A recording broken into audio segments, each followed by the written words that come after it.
Hello. We've What's returned up? to We're this. back. Good to be back. Yeah. Yeah. It's fun. Season 2, baby. Bigger, better than ever. More plot twists. More Deus Ex So Machina. good. Yeah. Yeah. More tropes. It'd be Mhm. awesome. Oh, so good. So good. Welcome back, everyone. We missed everybody. We did. Yeah. We did. I don't have the overlay on. Where did the overlay go? Uh-oh. Uh-oh. There it How is. else you gonna know who we There we go. are? I know. Here we go. I know. Welcome to LessThan3NPC, where three friends chat about things that typically come up whilst gaming, but are too complex usually to kind of be fully explored. And so we decided to create a little showcast, podcast, talk show. I don't know, however we want to frame it. My name is Joe. Use they, them pronouns. I am a swim instructor, IRL. About a decade of social work in the sexual violence sector. Also, huge nerd, speculative fiction, cyberpunk, dystopian, post-apocalyptic stuff is my jam, as well as horror and cute anime shit. So I kind of cover a whole swath of things. I'll toss it down to Kara first, actually. Messing with the flow. I know. You shake things up. It's season 2, Oh, Kara. shit. It's I know. season We 2. gotta step up, right? Hello, my name is Kara. She, her pronouns. I am a content creator, cinematographer, motorbike enthusiast. Actually just got a new motorcycle. A lot of motorcycle content coming this summer. I tell you. Excellent. It's happening. But yeah, I've been doing this for about 13 years and don't plan on stop anytime soon. Sweet. Des. Oh, that's it. Hi. I am Des. My pronouns are they, them. And oh god, I have to change my intro now. I do still make spicy internet content, but now I run a nonprofit. Yes, officially. Officially this year, I run a 501c3 nonprofit with sort of the goal to be an LGBTQIA community space and sex worker advocacy space. And we're just here to help the kids explore the kinks. Right on. But yeah, you're right. That is the first plot twist of the season is that I have to figure out a new fucking intro. You have to figure the brand for this new not-for-profit and tone and all that kind of stuff. Yeah. It's very good. But yeah. So, season 2. Been a hot second. It's been a hot second. We have I don't want to say revamped the show, but we've added little things here and there to it. So the formula of tonight is a little bit different, but not entirely unusual. So don't feel like we are going to be not like performing the same way that we have and discussing the things that we have. That's going to be very, very similar, but we have actually opened up the option to send in opinion pieces to us. And we actually have one for tonight, which will be shared as the last thing we do before we say goodbye tonight. So look forward to that. It's just a little shakeup, you know? Yeah, but we've decided that this is going to be an entirely financial-based podcast now. We're only going to talk about cryptocurrency. Yeah. And at the very end, we'll do... Bye! See ya!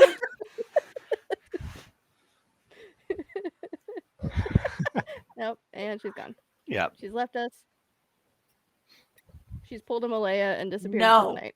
It's a solid no. Howlit's coming here, season 2. Glad Netflix didn't cancel us. I'm glad too. Yeah. Don't even get me started right now about. I think that means we haven't been gay enough. Yeah, We truly. need to be And more I think gay, and then I think Netflix we will could always cancel us. be gayer. Yeah. Quite something. As saying it's the first time they've seen your new office, Kara. Oh, You got some stuff going on in the background.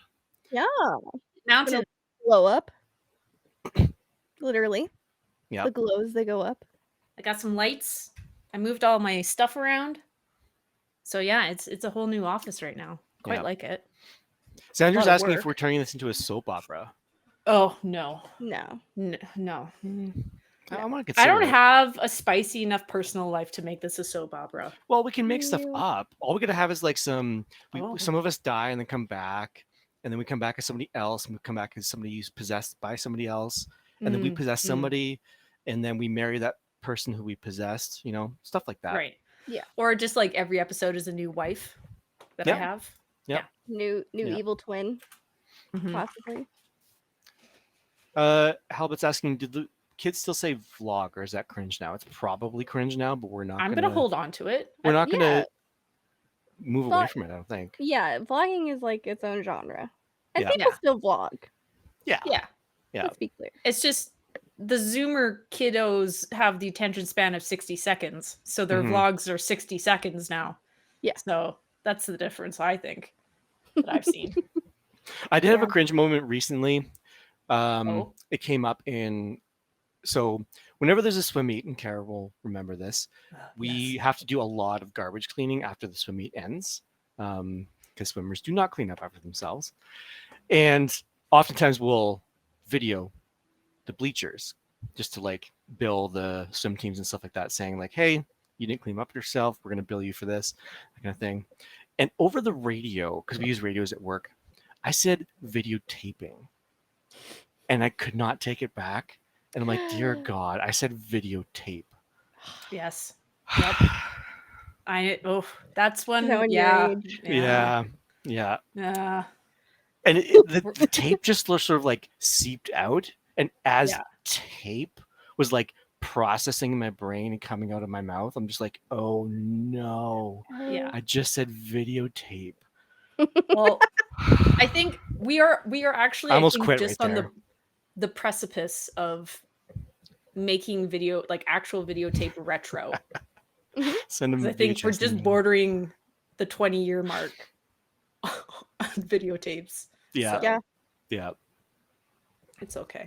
Xander says it all the time. He's saying, feel no shame. Okay. Yeah, no shame. It's just I work with people that are like half my age, literally. So So like, Yeah. what does that mean? yeah. It's Anyways, fine. We're all okay.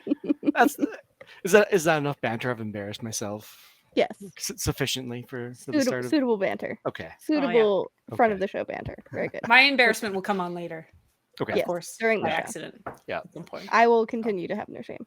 There we go. It wouldn't Cool. be NPC without that. So Yeah. what's our first So- topic? Well, before we get in there is a little Oh. technical glitch. So we're not getting chat overlay in Restream, and normally we like to kind of Oh, like yeah. drop like comments and stuff like that into the Restream broadcast. Yeah, I don't know And why that's not not coming happening. through at the moment. I'm not sure why.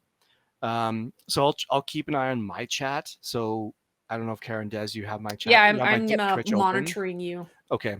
So we'll be like looking over kind of thing, but we won't be able to highlight comments today. I'm not sure this is a brand new thing. I was clicking around trying to figure out if there's a setting we missed or whatever. Yeah, I don't it know why it's not says showing up. that it's like it would show up. So we'll have to figure that out later. But Yeah. we will reiterate Yep. the questions Yeah. if need be.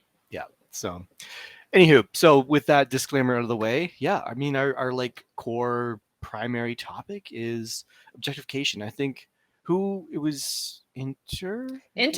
Yeah. Enter made the suggestion. Yeah. So the question was around objectification as it relates to fictional characters, and if that can potentially bleed into the character that voices them or acts them or is acting as them, that kind of thing. And we thought it was a really kind of cool topic.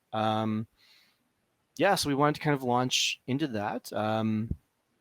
But as always, I think whenever we talk about like topics like this that are bigger, we always like to define it, start out from the beginning with a sort of like, this is how we're referencing this concept, this topic.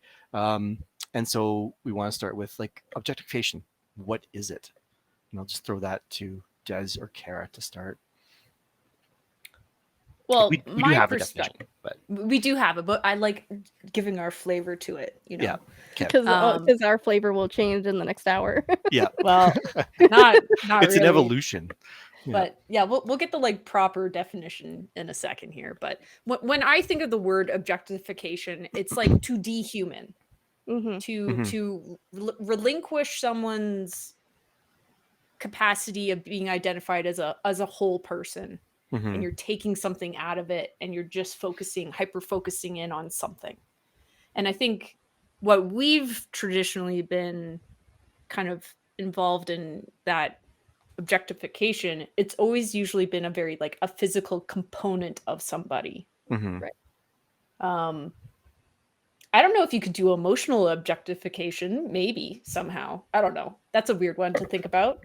But yeah, mostly it's like a physical attribute or a component of a human that you take away, and you perceive that element as its own thing, and you dismiss everything else about the person. Yeah, that's what my brain thinks when I think about that word. Yeah. Yeah. And yeah, then I would agree. That makes total sense to me. Like treating a person as an object. Usually to avoid the complications of considering them as a total human with thoughts and feelings. Yeah. I was liked. I agree with both. But Kelly Sue DeConnick, who's a comic book author, has a really great little. She calls it the sexy lamp test. And Yes. if you can replace a character with a sexy lamp, and it still fulfills all the sort of like roles and responsibilities of that character in that comic book, then you have an objectified character, basically, right? You have a character that's devoid of any real personality, of any real choice, of any real agency.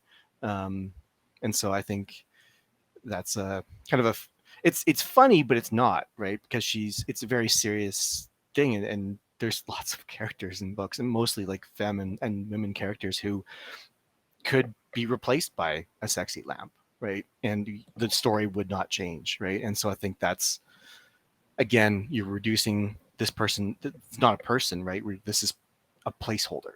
This is a concept, right? So I think that's kind of where we sit on objectification. I don't know if any further thoughts. Yeah. Des, do you want Yeah. to read that official thing? It was pretty much what you said.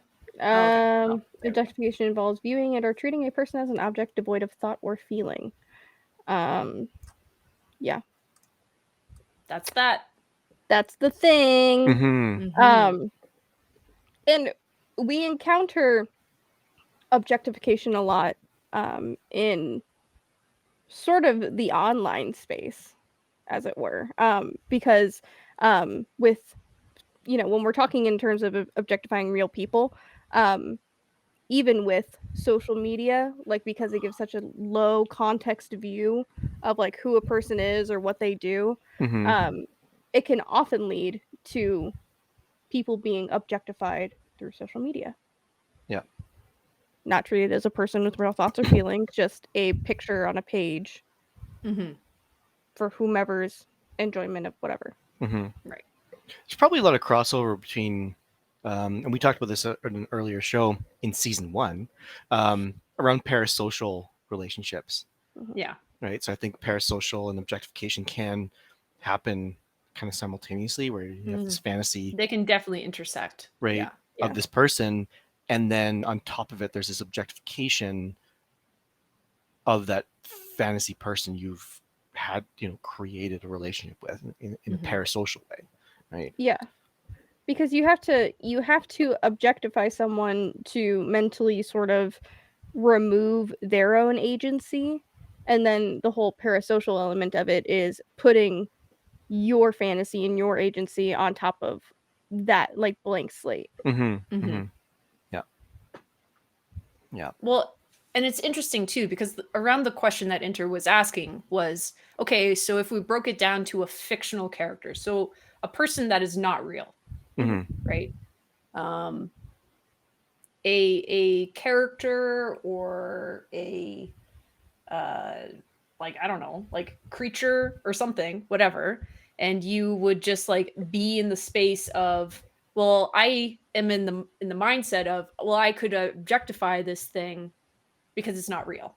So it doesn't have any feelings, it doesn't have any thoughts. Mm-hmm. So realistically, would that be objectification if something isn't real? Mm-hmm.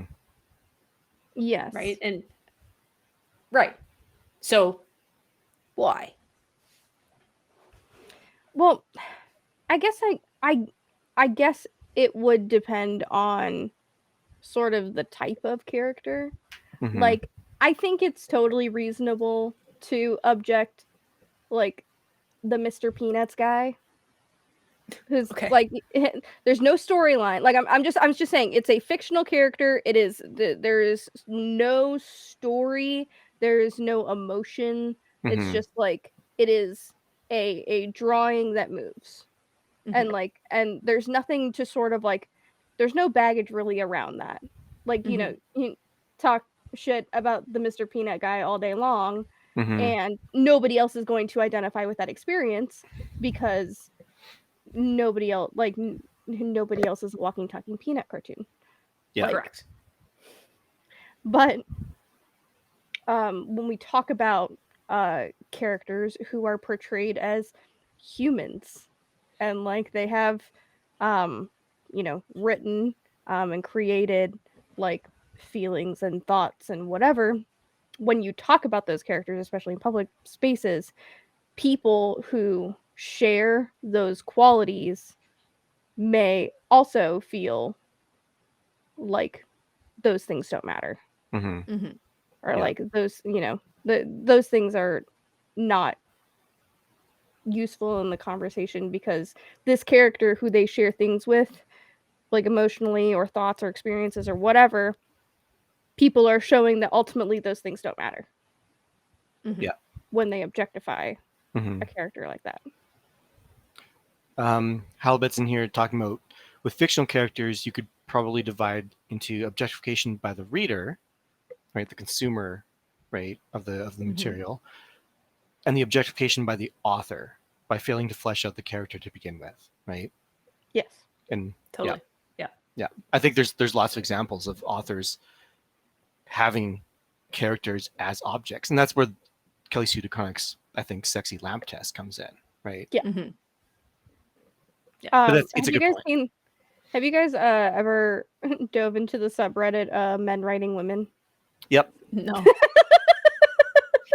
There's It is an example of that second half of the objectification by the author by failing to flesh out the character to begin with. Yeah. You Yeah. know, it's the joke of, you know, she boobed boobily down the stairs. Right. Yeah. Right. You know. yeah. It's a that. hilarious thing. Beautifully down. Oh my god. And it's the funny thing is that's not actually that far off from some of the Right. examples that they pull Oh out. yeah. Like Someone's these done are that. published books. Somebody looked at these boobed boobily down the stairs and said, "Yeah, that's fine. That's There's fine. nothing wrong with that." Yeah. But it speaks to a larger like patriarchal, misogynist sexism in the industry. But Yeah. it's mind-boggling how some of these things got wrote, and also funny to sort of sit back from like a distant perspective and think, wow, just that, wow, it's impressive in some ways. Mhm.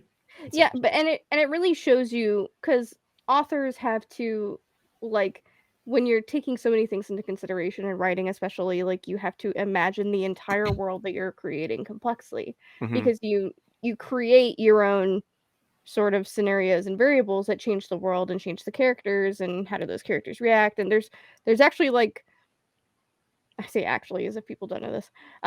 There's a lot of thought that goes into the inner workings, the things that happen behind the words, like, or in Mhm. between the words. And it shows when writers take that kind of the wording, the like it happens a lot. It happens a lot with women in fiction, in books, but it also happens with men and other people. It's like when you break them down and the only thing that you are describing of that person is how they physically look or how they physically act. Mhm. Like, you know, like it really speaks to what the author is thinking. Yeah. Because if they thought, oh, this person has lots of stuff going on in their head and they got lots of motives, and then you would write that down. Mhm. Well, yeah, it's like this idea that you aren't capable of appreciating something about someone's body while still comprehending that they are a whole person. Yeah. Like, it's this idea that, well, for you to appreciate someone's body in some way, you can only isolate it to that. And that's how you're supposed to enjoy that. Mhm. Which is like obviously not. I think what I'm more concerned with objectification is the behavior that surrounds the act of that. Mhm. So it's like, why would you enter into something where you're like enjoying a film or reading a book or whatever, and the only focus is like one physical attribute of somebody? And, within your own brain, whatever. I'm not like, we can't control that, and Mhm. people do that and whatever. But it's more about the behavior of what you're doing interacting beyond that. Yeah. Right? So it's like people created these characters, right? And I'm talking from the side where people objectify characters in a way that the creators were never intending it to. Mhm. And that's all they're seeing. It like landslides into that realm, and they're just like, this is not what I intended. And what the fuck, right? Yeah. So it's more about that, is like, okay, well, fine, you find this character very attractive, or you're sexually aroused by it, or whatever. That doesn't mean you then go onto that creator's social media and be like, boobs, like, Mhm. Because but that's promoted in a culture, right? It's promoted to be like, oh, that's the best way to describe what I'm enjoying about this. right. I have a little bit of a hot take. Oh, let's hear it. I don't think inherently the act of like in your brain objectifying a character is bad. I think it is bad when you impose that and your objectification on other people.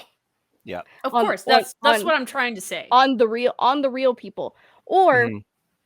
and kind of the example I gave before, like a fictional character with certain attributes, and then like and this happens more on like a mass scale whenever like people are just like totally unrecognizing of all of those other attributes just to see them as the physical person. Mhm. Like Right. Black Widow and Marvel being a huge one. Like her whole story is like really interesting and cool, and like she's a very cool character, but 9 times out of 10 people are talking about, are you wearing any underwear under that catsuit? Yeah. Right. Yeah. Yeah. But it's also an interesting conversation that kind of like leads into that a little bit too, is like, I remember listening to a podcast about some voice actors, and they were talking about how fan fiction was something that's really integrated in their community, and it's a form of expression, and people really dig into it. And they were discussing though how they felt really uncomfortable when the fan fiction led into them. So people would write fan fiction about the characters, and they're like, yeah, whatever, we can't really do anything about that, they're not real people. But then people would start like writing fan fiction about the actors who play the characters. And like, I get that. I would be very uncomfortable if someone's like, I'm writing a ship smut story about blank and blank together, and I'd be like, Yeah. oh no. Icy cold take. Fan fiction about real people is weird. Yeah. I just keep that fantasy in your brain.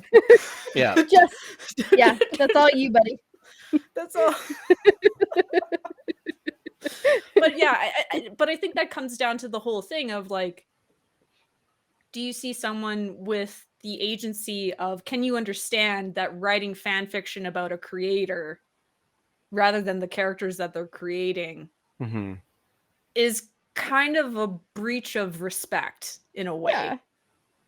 right? That's another Like way to they're like real people. Yeah. Well, I just think it's weird to go that far because not only are you like I think you're like bordering on parasocial in that respect if you're creating fan fiction about people who play a character, right? Like Mm. I don't know.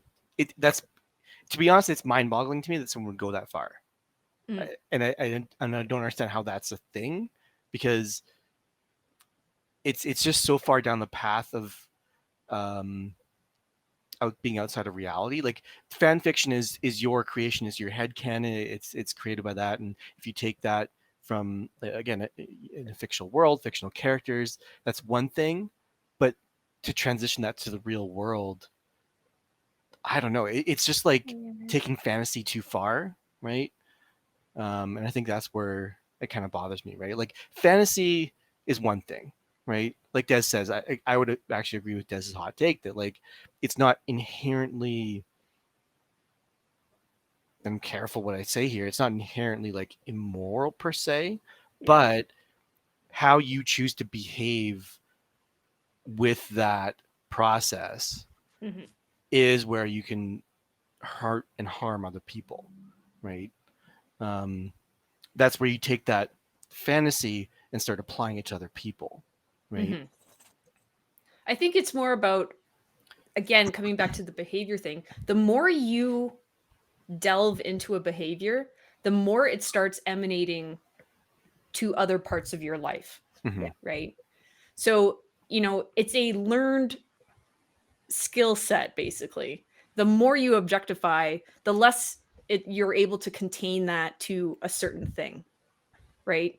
And that's, I think, what I see people doing is like they get more comfortable more and more each time they kind of push the boundary of like, well, I'm just going to talk about her tits and that's it. Mm-hmm. Or, I'm just going to talk about that actor's, his butt's so big or whatever. You're just like sitting there and you're going like, okay, so you're willing to do this on a public platform in front of the internet, which is a undefinable amount of people. Mm-hmm. And like, how do you do that? Like, how long do you do that before you start saying that in public? Start saying that to people that you see face to face in the world, Mm-hmm. right? yeah. I think It's a that comfort thing for these people. well, I Yes. think that step happens because there's other validation that's occurring that's unrelated to the objectification at hand per se. Well, not that it's unrelated, but it's tangentially related. So like when you think about um, broader concepts of sexism, right? Sort Mhm. of reinforcing that it's okay to talk about women in this particular way. You have a character that you are objectifying and you feel comfortable talking about that character, and then the rest of society says okay to talk about real women this way, and so that sort of validates that transition from thinking about the fictional character in this particular way to expressing it more verbally, right? Mhm. So I think it's like external validation that sort of fuels that process, I'd say. Oh yeah, and the biggest example I can think of that is porn. Mm-hmm. Mhm. Just like, and it part of the reason why, and for those who don't know, I work specifically in female domination porn. So there's oftentimes more of like a story and like that person being like femdoms are usually like a very specific character, Mm-hmm. whereas like other people in the more vanilla sectors of porn typically like their character lasts for the 30 seconds that things are happening before the sex starts. Mm-hmm. Right. Yeah. So even in the stuff that is more character driven where like people are really paying for aspects of a person's personality as well as how they look, Mm-hmm. even then, the more that like trying to see how I'm gonna explain this. The closer like femdom is like on one side of the gradient, and I'll say like regular like vanilla P and V sex, whatever, is on the Mm-hmm. other.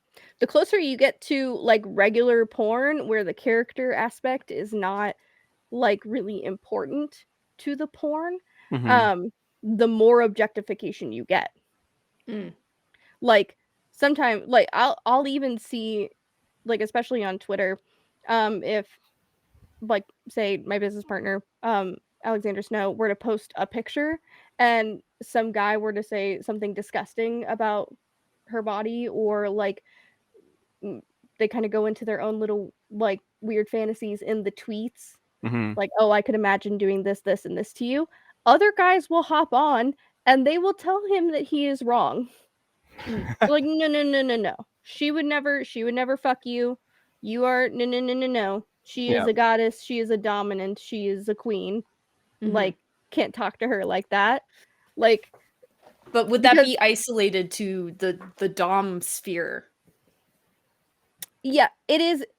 It is, and like, I'll even say like, even playing, even getting closer to like the fan club, like sort of cam girls also are sort of in this, like in this in the femdom bubble of like Mhm. the character is almost as important as the things that the character is doing, the sexual acts that are being performed.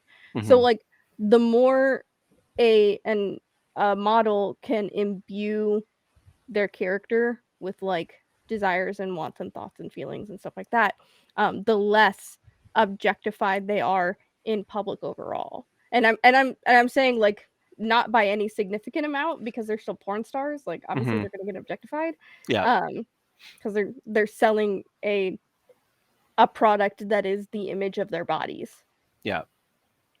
So it is, through the wonders of capitalism, treated like an object. Mhm. Um, but kind of watching that dynamic in between the vanilla porn stars that I follow and the femdom porn stars that I follow, that like that weird gradient that happens Mhm. when they're publicly objectified, that kind of talk discourages, like whenever other guys are like, no, don't talk to her like that, Mhm. like that discourages the objectification, while the other guys on whatever random porn stars Twitter, they're like, oh my god, tits and ass. Mhm. They're encouraged by by their peers, Right. the other It's a followers. promoted behavior. Yeah. Yeah. Yeah. So they're much more comfortable with it. Yeah. Right. And it starts like that process starts very early on, given the patriarchal nature of our world, where like so much of like women's autonomy and social mobility is restricted and constricted and stuff like that. And on the other side, like men and boys, cis men and boys, there's the whole boys will be boys concept, right? Where they're not accountable for their behavior, right? So they grow up in that, right? And then they're introduced to all these other dynamics of it that just sort of like their behavior. And again, I'm saying this like from a social perspective, not that I agree with it, but their behavior is not to be questioned, right? Mhm. They're just boys being boys, whatever their age, right? They're just boys being boys, right? So it's that lack of accountability on top of the sexism and misogyny, on top of the like sense of entitlement to sex and women's bodies and stuff like that, that all kind of compounds to exacerbate objectification and encourage that behavior because of that objectification, if that Yeah. makes sense. I would like to share a story that kind of Story makes time. sense of this a little bit. Okay. Yes, welcome to story time with Kara. So in line with kind of this immediate topic, when we were shooting the doc, A Wicked Eden, also available on iTunes and Amazon.com, something. And Tubi now. And Tubi. And We don't Tubi. have that in Canada. I don't know what that is. Tubi. One of our stops was in Las Vegas for AVN in 2017. And I don't think I've ever talked to you, Des, about this, but I was extremely uncomfortable What? to You? start. No. Yeah. Especially in 2017. When I was walking into the building, there was like this building of anxiety because my perception of what I was walking into was just this objectification fest. Like, it's just this gathering of people just to promote the fact that men could come here and objectify women. Like, that was my brain space for it. Okay. When I left AVN, it was a very understanding space to see the dynamic of the industry, as should anything in life, right? So when I'm walking around here, you saw very distinct lines between behavior. Like, you saw some people in these lines and they were like so excited to meet their first, like, their favorite porn star. Mhm. They were like giddy. Yeah. Like they're, you see them in line and they're just like, and they're holding their little pictures that they have and they're just like, can you sign this? Right. and you're like, well, yeah, these guys are jacking off to these creators, right? Mhm. But they still show the difference between, we can enjoy this, but then eventually I can separate that if I were ever to meet them in person and be like, oh, you're a whole human, Mhm. right? And we can have human interaction, versus the guys who I would see with their cell phones out, walking the lanes and describing things about these porn stars as they were walking through them. Mm. And Yeah. it would be just vile shit, right? And then they would stop and send a clip to their buddy and be like, haha, she's got the best tits on the aisle A or whatever. And Mhm. like, that was their perspective of how they were going to behave in this space. Yeah. Right. Even when we were at Domino Snow's booth at one point there, it was incredible. We were there for maybe 45 minutes, and it was like one of those things where honestly, the ratio was people were more well behaved than not. Yeah. Right. So I don't want to have this objectification conversation being like the majority of everyone in the world is just terrible. Like, no. But I think it is a necessary conversation to have, because sometimes people get too stuck in the objectification world. Yeah. Right. And they don't have voice to counter that question, because you run into those guys and you say, well, like, yo, like, yeah, you can appreciate this person, but you know, she's got feelings and shit, right? Yeah. Like, Yeah. like there's more to these people than that. And some guys are like, oh yeah, like I didn't really think about that. I always just saw her as her character, blah, blah, blah. Yeah. And there's growth, you know, that can happen. And then there's people who are just like, nah, shut up, bitch. Yeah. I don't know, whatever. Like, Yeah. they just say, I'd say that's pretty accurate. But I do like, because I think that I want to link that back to what I was saying earlier about, like, there's the fantasy, right? And yeah, I think as long as you, within the context of the fantasy, within the context of the parameters of which that fantasy exists, you're interacting appropriately, it's not necessarily harmful, right? If you're able to then go into the real world and then say, yeah, this person produces content that I enjoy, right? That is presenting a kind of fantasy, a kind of theater, basically. But I also recognize they're a real person. I think it's, you know, there's a situation there where, like, that's a person who's consuming responsibly, right? Yeah. And I also think about, to be honest, like, showing, like, paying for your porn, right? That's the way that you kind of like show respect to this person. Like, I'm going to buy this person's content and then not share it up to RedTube or Pornhub or whatever, right? Pay for your porn. Definitely pay for zoom your in porn. on Des's face. Yeah. Should we create a little graphic? Because this has come up Yes. a bunch of times. We need a graphic that Yes. just like overrides everything, like pay for your porn, and Right. it goes Yeah. away. Yeah. But- But like, again, that, because I was just thinking, I saw a little TikTok through Instagram, because I'm a millennial. I don't have TikTok. I watch it through Instagram like a good millennial. But it was actually an adult porn star talking about, maybe Des sent this to me. I don't know, maybe. But he was just saying that there was a woman he worked with who posted a sort of, she had nude underwear on and stuff like that, and she posted a video, and it was meant and framed as like an accidental reveal, right? Mhm. And he was saying that she got thousands of shares, more than she's ever got for any of Oh, her yeah. other TikToks. And he was talking about the fact that like they think they were stealing from her, and it was totally staged. It was, she knew what she was doing, whatever. But he was just highlighting the fact that like there's something about when you think about, and I was connecting this to like misogynist culture and entitlement. It's like the idea that they're stealing from something, right? And I think objectification is part of that, right? There's entitlement and seeing this person as an object that you then can then steal their content and do whatever you want with it, right? So anyways, I just wanted to connect those points because I thought it's cool that it came up. So Well, I think it's important too to be like, yes, we talk about pornography as a very prominent space where this occurs, mhm. but it also translates to real life, Oh, for sure. right? Like there's definitely places where people isolate things down to a minute level to describe a person, Mhm. right? And that's still the same thing, right? We can't sit here and go, I don't know what an example would be. When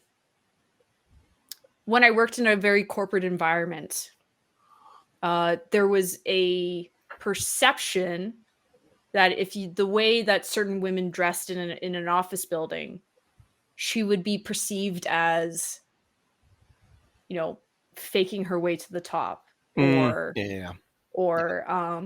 she's too pretty to be in that role, Yep. or the reverse of it. Oh, she's too ugly to be a manager, She's or not even whatever. trying, you know. She's not even trying, right? Like Yeah. like it didn't. There was no win-win. Yeah. And of course there was men too. Like especially working alongside an IT department, right? A lot of people will be like, "Oh, he's probably like a total freak who just like lives in his basement, his Mhm. parents' basement, because that's the job that he does." I'm like, "Fuck off," right? Like, Yeah. Right. if anything, Yeah. they're just a bunch of nerds, Yeah. Yeah. who I'm friends with, you know, like it's fine. So yeah, it is a thing that we have to, at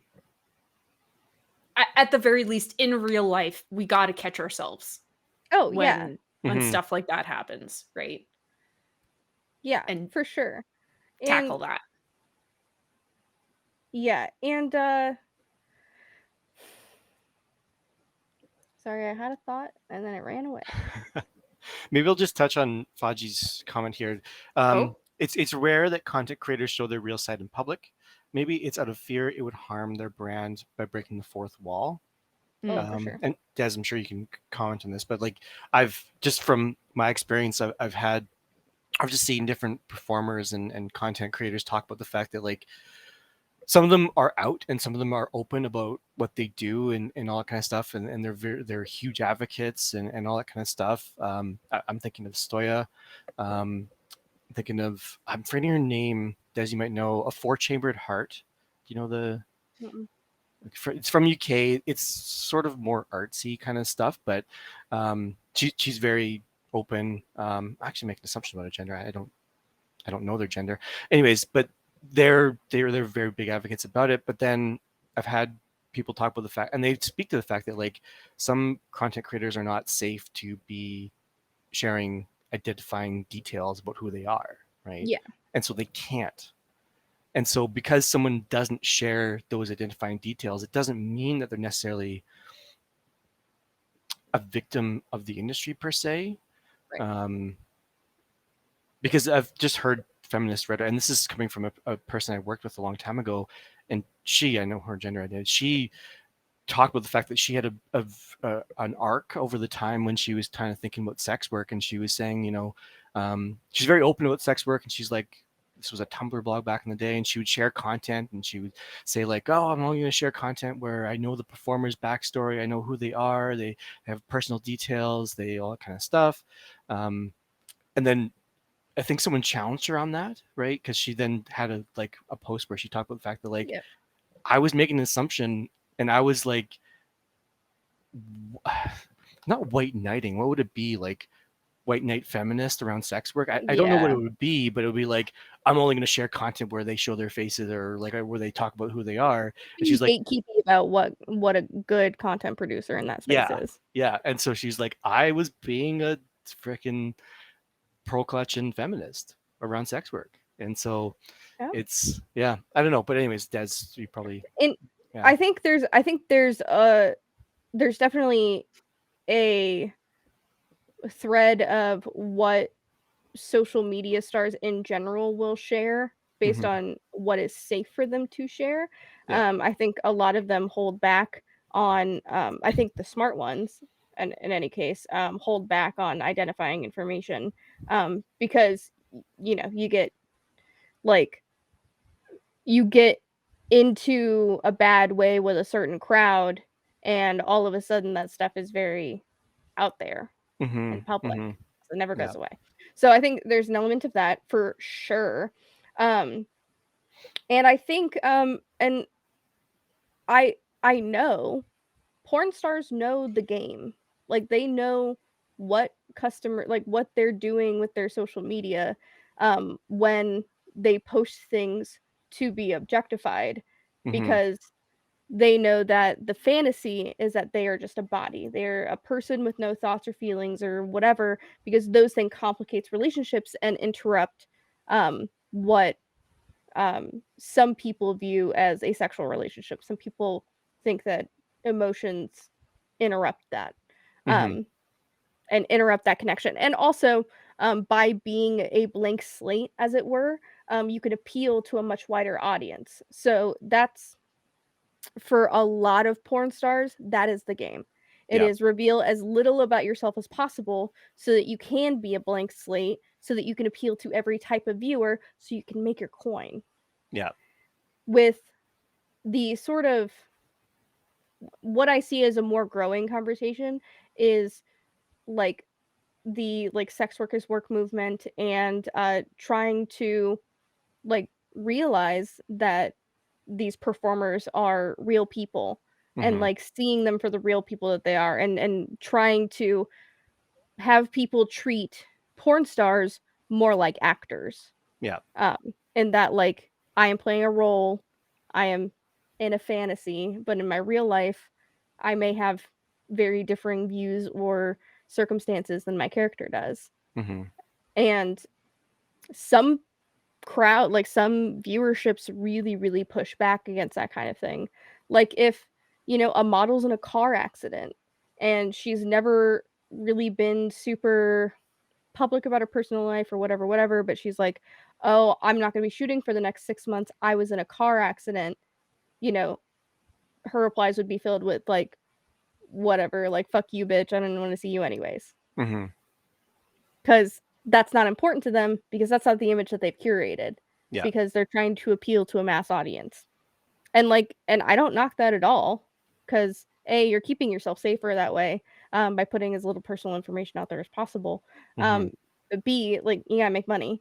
So, but with like especially femdom, like it femdom sort of like blurs the line a little bit between like porn star and social media star, in Mhm. that femdoms are playing a character, and they have their audiences have the opportunity to learn about that character. And for not everyone, it's like clear the difference between the character and the person. Mhm. Um, but sort of taking a step in that direction of like, okay, other things matter about me than my body that I'm physically putting on the screen. Right.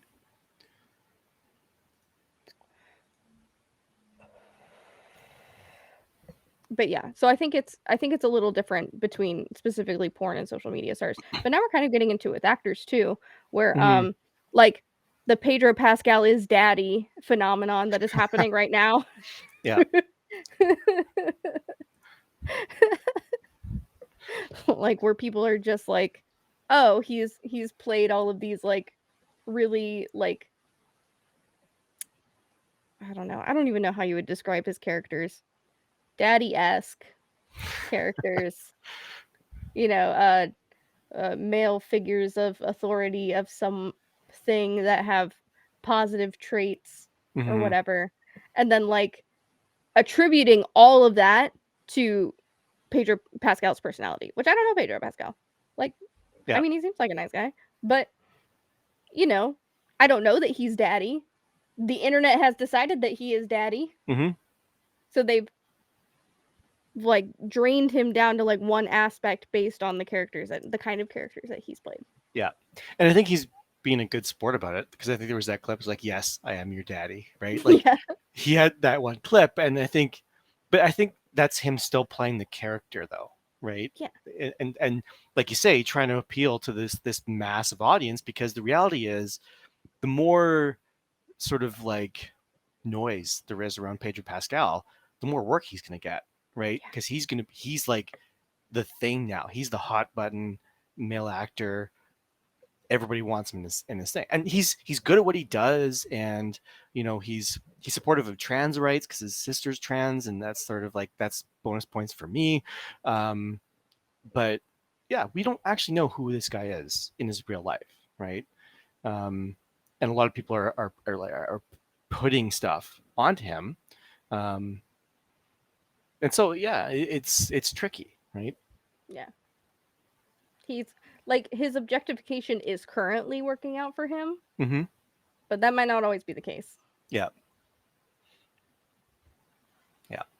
And I think there's like, when you look at the masculine femininity of it too, the and you can both, either of you can correct me if I'm wrong on this, but and I'm thinking about Jim Stephanie Sterling, who run they're a non-binary video game reviewer, nerd, whatever, also pro wrestler too, funny enough.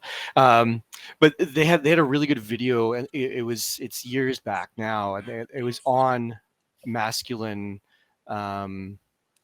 objectification in video games, and he had made it, or they had made a video a while back, calling out some sexism within a certain video game company, and they got some backlash, and so they put out another video saying, just sort of like saying, masculine objectification doesn't have the same impact that it does for women and female characters. And I'm just thinking about other examples. When you think about Michael Phelps, right? Total asshole. Besides this, but when he's on the cover of like Men's Power magazine, bodybuilding, whatever. That's my favorite magazine. I get it every Yeah, month. obviously I don't read these kind of magazines, but you see him right in the audience. Like, yes, he's being presented in a certain kind of way, but it doesn't have the same sort of like cultural and social impact that, say, Danica Patrick, who's a NASCAR driver, motorsport athlete. When she appears in Sports Illustrated, the objectification kind of overrides all of who she is, right? Mhm. And she's just the swimsuit model, right?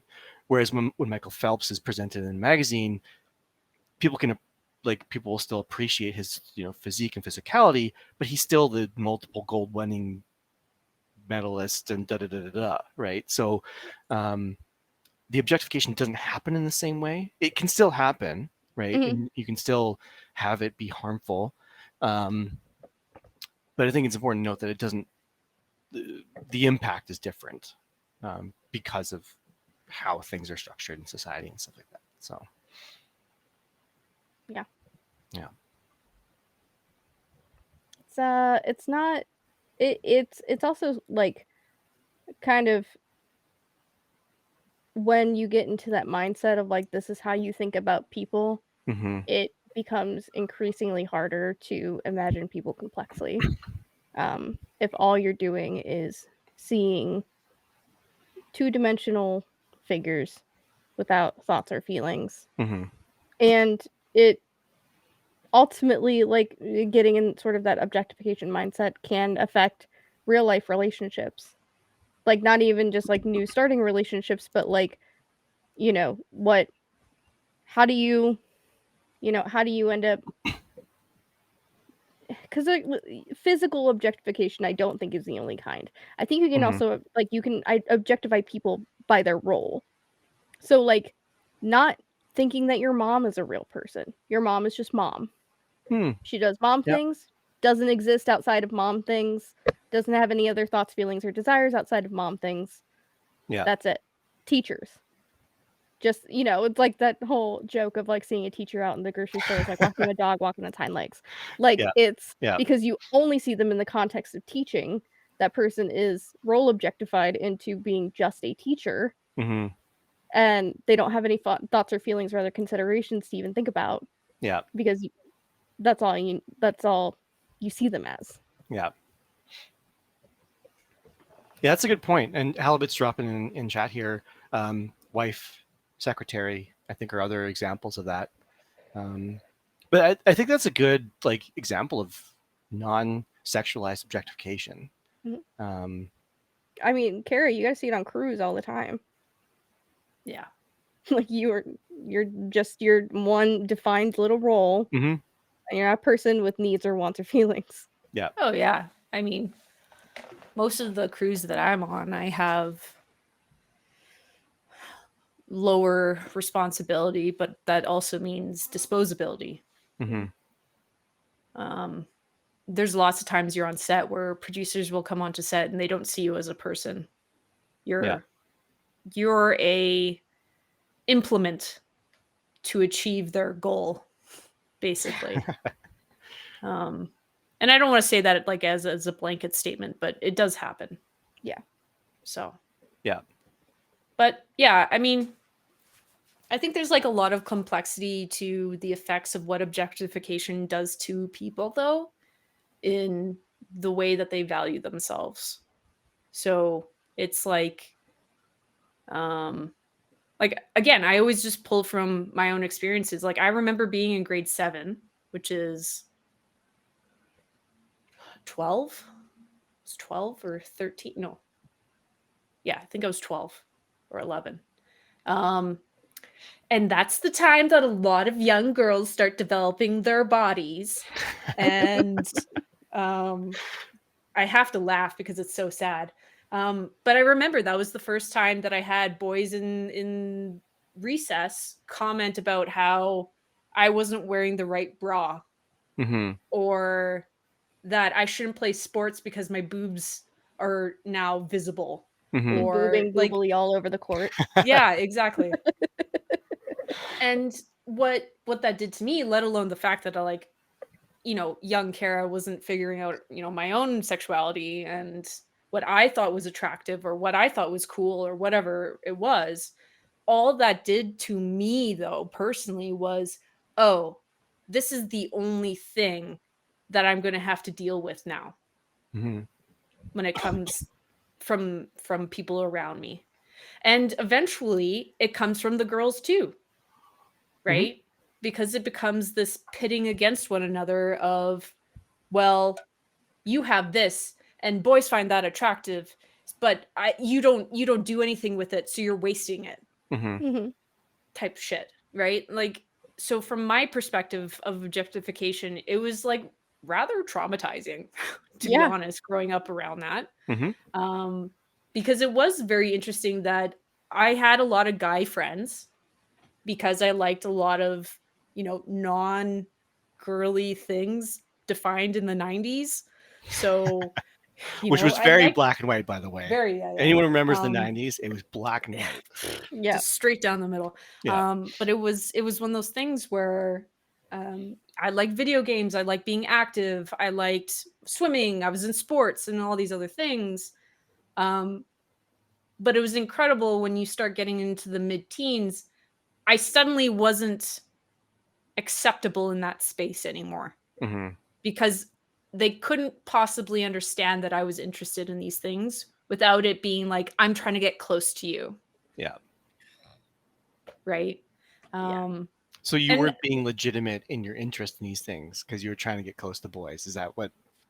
Yeah, like that was Flipped kind of the mentality of a lot of it, right? It's like I remember very specifically there was a time in grade 8 and grade 9 where there was a group of people who were playing the card game of Lord of the Rings. And I was curious about it, so I would like hover around the table to like try and learn the rules of it. Hmm. And this was like months. I would do this for months. And I remember at one point I asked, I was like, "Oh, can someone teach me through playing with me the game?" Hmm. And I don't know the exact words, but I remember the feeling Mhm. that happened in that moment. It was, oh, we'd rather have you just watch us. Yeah. Right? Because to them, my behavior of observing, to them, I'm guessing, was an objectification of, you are just an audience member. Yeah. Like, you are here only to promote our ego of playing Yeah. this game. Well, So I mean, just to teleport myself back to a boy's, masculine socialized person, but like getting girls to watch you do stuff, right? yes. In any context, right, is a good thing. Whether it's, pogs or doing stupid shit on the playground or D&D card game, right? Like, girls are supposed to watch, right? And the more audience you have, the more like masculine you are, right? It definitely is part of that whole process, So Yeah. I know I'm diving into like real world stuff. I know the Yeah. question originally was like fictional stuff, but I do want to reiterate, like, there are real life ramifications of Yeah. perpetual objectification on a Yeah. societal level. Like, it Yeah. affects people on a grand scale. Yeah. So, I had a question when you were talking about, you were saying like some sex workers are like, they know the game, they know what they're doing, all these other things, but if they don't play the game right, they get punished for that, right? Yeah. So it's like, the question I always have is, how do we sit here and say, how is that allowed to be the status quo then? Oh, because of capitalism. Right. Because they need to make money. Right. That's Well, but that's why that's what creates the environment for that kind of behavior to be okay. Yeah. but Is that is that unique to that though? Like, I do wonder, couldn't these women make a lot of, like, sex workers make a lot of money with the people consuming it still being decent people? I think that's possible. I mean, it is. Mm-hmm. I say that it's also like, I've known just because I interact with so many different DOMs, and like I also interact to some degree with their client bases and their consumers, and I know that there's a lot of them that are like, actually see them as like, at the very least, the character they portray, and Mm-hmm. and recognize that that is a character, even if they realize they don't know that person personally. Not seeing them as just tits and ass, like, but it's like, I mean, for us personally, it's taken 15 plus years to curate that audience, Mm-hmm. like, because you're like, every time that you say something that's controversial or doesn't fit to your image or whatever, like, that's money out of your wallet, Mm-hmm. and whether or not people are willing to risk that or not in order to be seen as people. And some people have the privilege of being financially well off enough that they could lose a few clients or they could lose a few customers. Mm-hmm. But especially, I mean, and I'm talking specifically from my sector of sex work, with the like oversaturation that the market is currently in right now, you need to appeal to a mass audience, or Mhm. else you will not make enough money to survive, which Yeah. most sex work these days is survival sex work. Yeah. Right. So I guess just my comment is, the mass audience is just, they're assholes. Well, I mean, not all the time.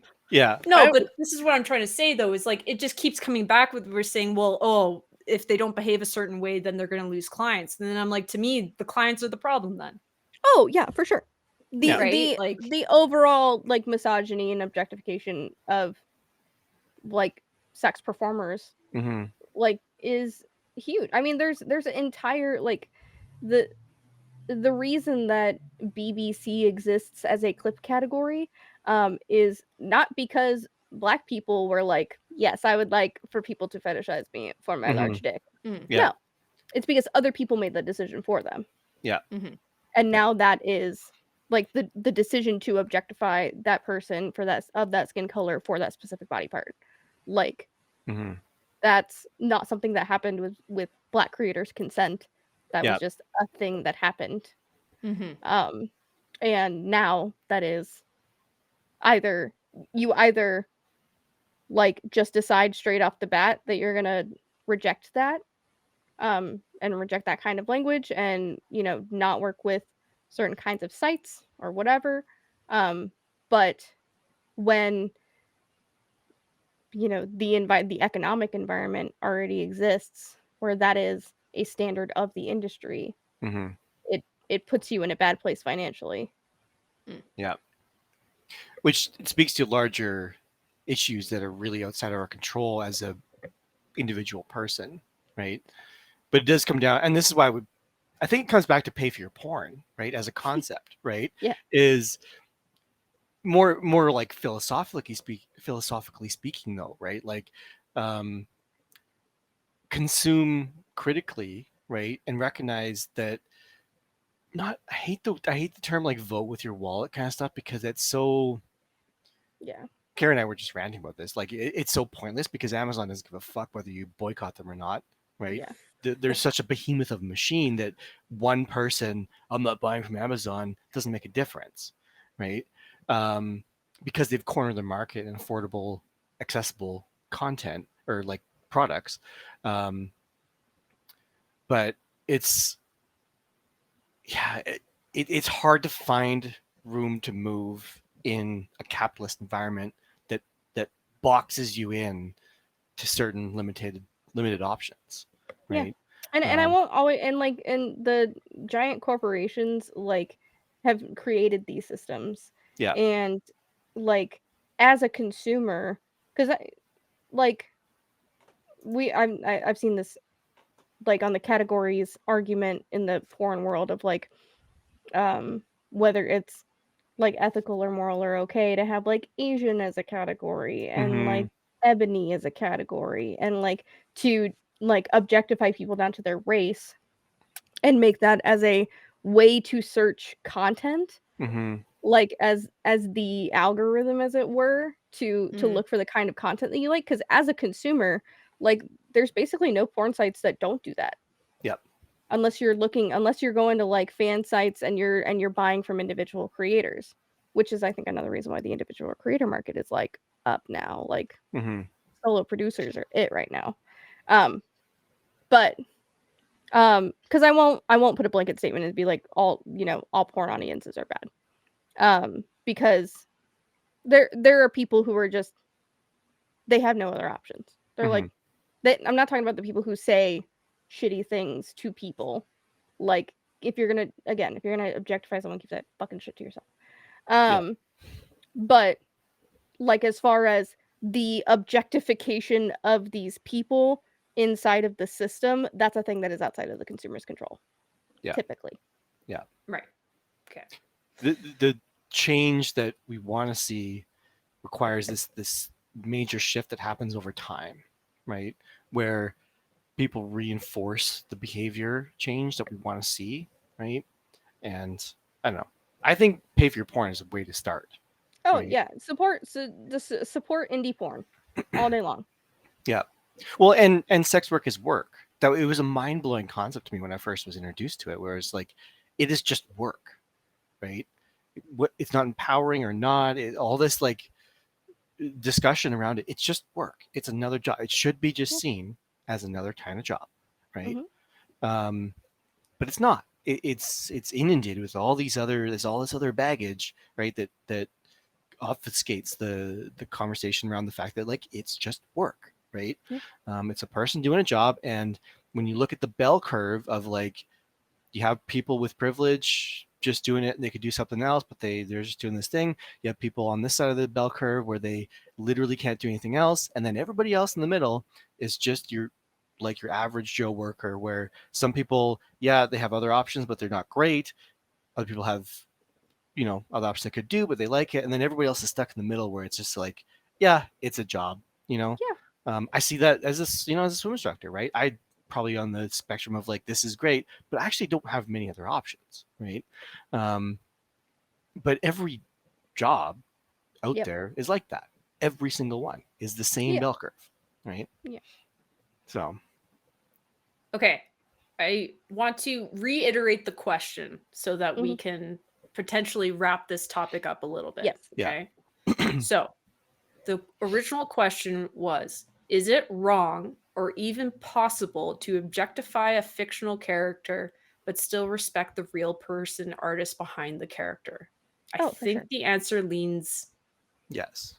yes. Yeah. Yep. But you gotta be Yep. careful. Right? It's yes Yeah. with addendums. Yes. Yes, indeed. Yeah. Right. And but all those other little asterisks that are upon it aren't just like simple things. You know what I Mhm. mean? Like it's interactive, behavioral, how you see the world, how you see people in the world, that kind of stuff. So it's not just And like, oh yeah, I don't objectify people out loud. You're like, I would also challenge people to examine what they objectify about other people and why. Yeah. Or criticize what that, yeah.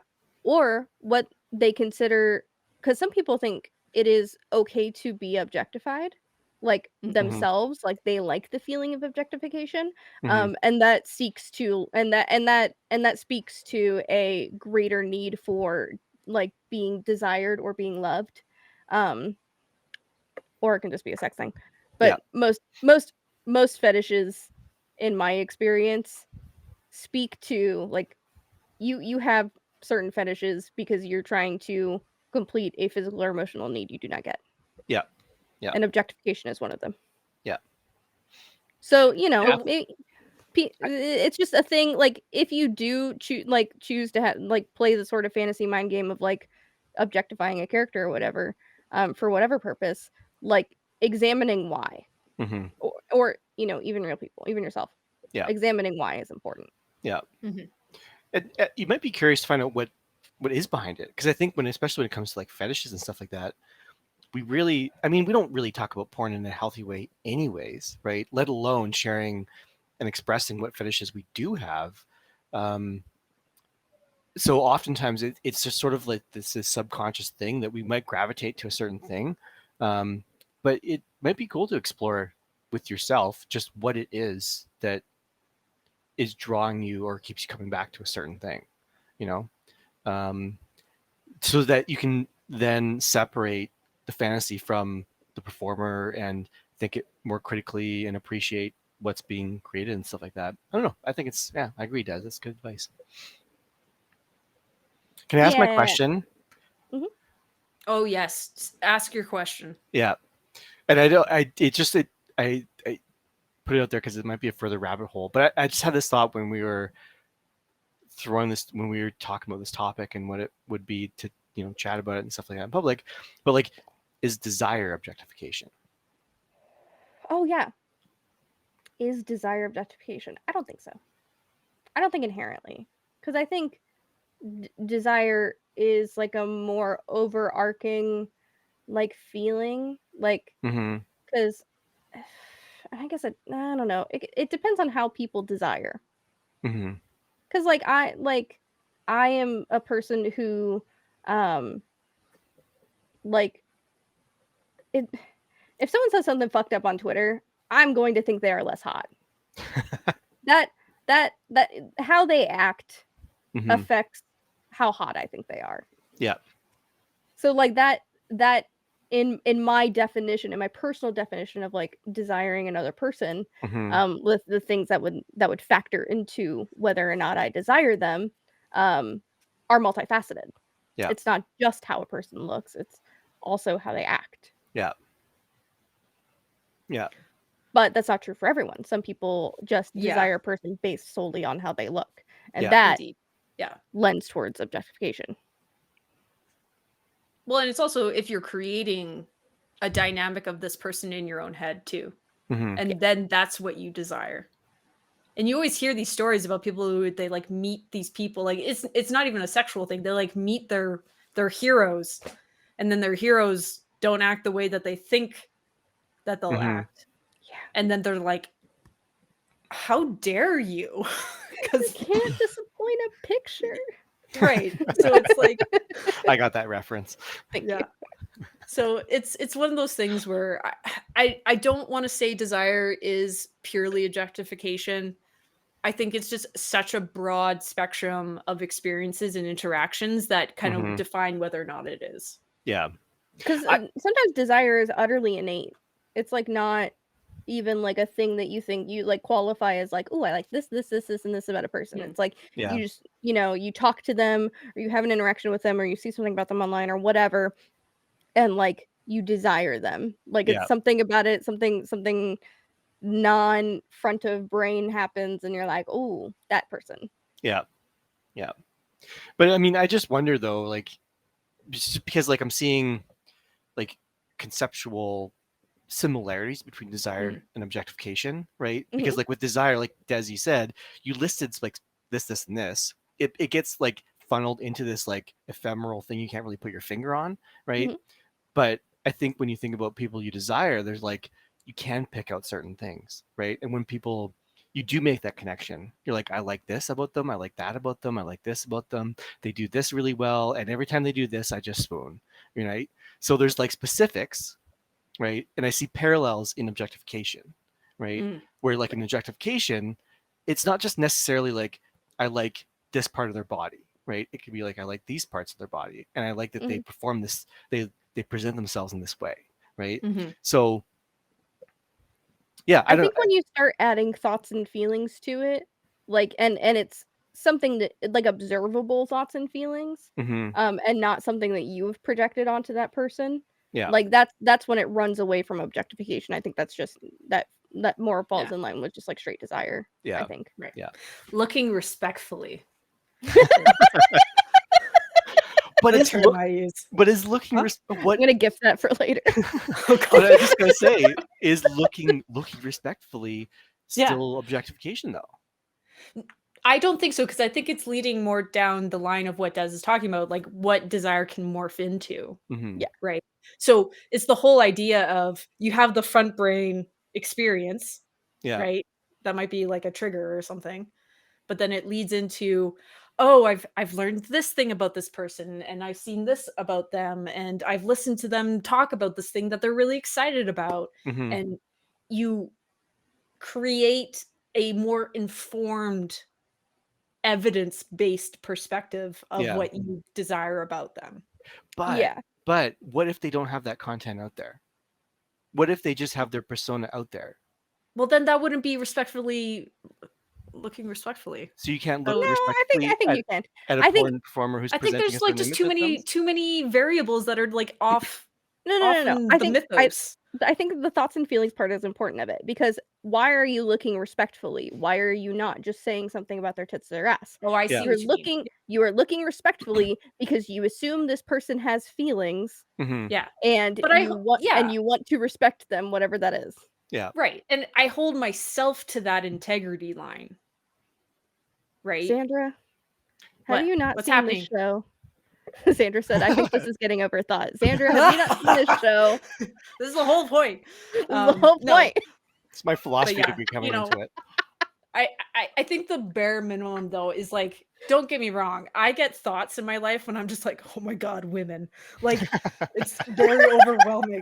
There's another gifting. I'm gonna give that to you. Thank you. So scary. Oh my god, how women. overwhelming it is. But if it was ever to like get into a desire zone, which I don't experience a lot, right? The bare minimum is looking respectfully. Yeah. Yes. Because you're concerned about their feelings. Yeah. But again, I would say that then the difference though is on the person who's consuming, right? Sure. Yeah. They're the person who kind of like makes that choice between like going down the objectification path and then going down the sort of like desire path. That's like, this is a whole human being. I'm looking respectfully, but I recognize that this is a person, right? Yeah. Well, I don't want to say looking respectfully isn't like this thing where you're just like, I'm not having fun while I analyze this photo. Like that's not what I'm saying. Okay. I'm just saying I'm having no internal feelings whatsoever. I am just looking at this from an aesthetic perspective, logging it and filing it away. Yeah, it's just I don't want it to be this thing where people are like, well, I don't want to analyze stuff because then it won't be fun anymore. I'm like, nah, it makes it more fun, to be honest. Yeah. Like the complexity of humans makes things more fun. Yes. In my opinion. Yeah. So. Yeah. Xander says, I'm saying because looking at someone and thinking, oh, they're hot, and having no interest inside of that isn't inherently bad. No, I don't think that's bad. No, I don't think it's bad at all. I don't think the act of objectifying someone in your brain space is inherently evil. No, like Correct. it's just I think you it's gotta a watch thought. your patterns. I think that's just Yeah. a normal thought. It's again depending on where you fall in the sexuality spectrum. It's just like that's just a normal thing, right? Yeah. You see a person out there in the world, and you're just like, Mhm. oh damn, okay, right? Yeah. That's an interesting human. I Mhm. like them, but then that thought passes, right? And you go about your day, right? I think how you choose to behave with that thought is sort of where things can go into that disrespectful realm, right? Yeah, because there's like that YYC creep Twitter page that got caught. Yeah. You know, this guy was walking in a public space, Mhm. and to him, he was entitled to take photos of whoever he wanted, whenever he wanted, and whichever angle he wanted. Mhm. So he would start stalking women. Yep. And posting videos and photos of these women. And there was like 40,000 followers to this account. Yeah. That's objectification promoted to a behavioral level that is not good. Yeah. Yes. Like and also then you're putting like your objectification on other people. Correct. And it like, doesn't you're stay making someone else's problem. Yeah. Like that's a you problem, my guy. Yeah. Figure that out. Yeah. Yeah. Thoughts And are free. I will also, Yes, and Faji. I will also say, my therapist would disagree with you, Faji. Yes. My thoughts are many Fixing amount of intergenerational traumas are not free. are not free. But I will say also, if like in any sort of public forum or even in your like day-to-day, like if you find yourself being objectified, that is entirely somebody else's problem. Yeah. That is entirely that other person's problem. And yeah. Don't take that on yourself. Don't. Nice. Yeah. This is not a I don't know. I just want to reiterate because that was what I did for 10 years, right? Is sort of like try and like advocate for the fact that like when any form of sexual violence happens, it's the other person who's responsible for it, right? You existing in a public space and being perceived a certain way is not your fault, right? It's on that other person and how they chose to behave 100% of the time. Mm-hmm. I'm just thinking about some cis male participants who talked about feeling harassed by women wearing certain clothes and stuff like that. And it's just like, fuck, dude. Even Jesus in the Bible is like, well, if you can't look respectfully, gouge your own eyes out. That's on you, buddy. Right? So it might be the one and only time I actually quote the Bible. And I obviously didn't quote it exactly. But I can get on board with Jesus in that perspective. If your It's eye like, causes you to sin, pluck it out. Des has got it. Yeah. Des knows the line. It's like one of the most metal lines in the Bible. I know. I love it. You gotta say it like that. That's merch. That's merch opportunities there, right? Anyways, but like that's the issue, right? If you are struggling with your, you're distracted by whatever, then I don't know, log off of Twitter. Log off of Twitch. Like Jesus Christ. The objectification like spiral that happens, especially online, like if you feel like you're in a spot where you're like having objectifying thoughts and having a hard time seeing people as people, like go talk to some real people. First of all, second of all, like there's avenues to explore the depths of humanity, and like in an educational sense that is nice, reading autobiographies about other people from different walks of life, or maybe a walk of life of someone who you have been objectifying. Like that sort of stuff. Those are thought patterns that can be interrupted, and you can sort of learn to view people more complexly. Some people, like, they set in one sort of view of the world, or one type of way that they think about people, but you can unlearn those things. Yeah. Mhm. Can I plug a book? I really Yeah, want to plug sure. a book right now. Go for it. So in terms of like reading people's experiences and just picking up on what Des was saying there, Philosophy, Pussycats, and Porn by Stoya is Oh, a yes. fantastic book to read because Stoya, if people don't know, I'm sure given the chat and our audience, they know who Stoya is. But for those that don't, Stoya is a porn performer who wrote this amazing book. It's sort of a collection of like blog posts and essays and stuff like that. But I found it to be like just a mind blowing experience in terms of like understanding the nuances of pornography and what it means to be a performer in it, and seeing a person as more than their craft and than the work that they do. It's a really awesome book. I would encourage you to buy it from Not a Cult Media because they're the independent sort of like producer of this book. And I just realized my laptop and my PC are not connected. So give me a sec here. I'll put it in there. But it's a really awesome book to read. So Nice. Nice. give me a sec while I find Good it. rec. Team, I have a question.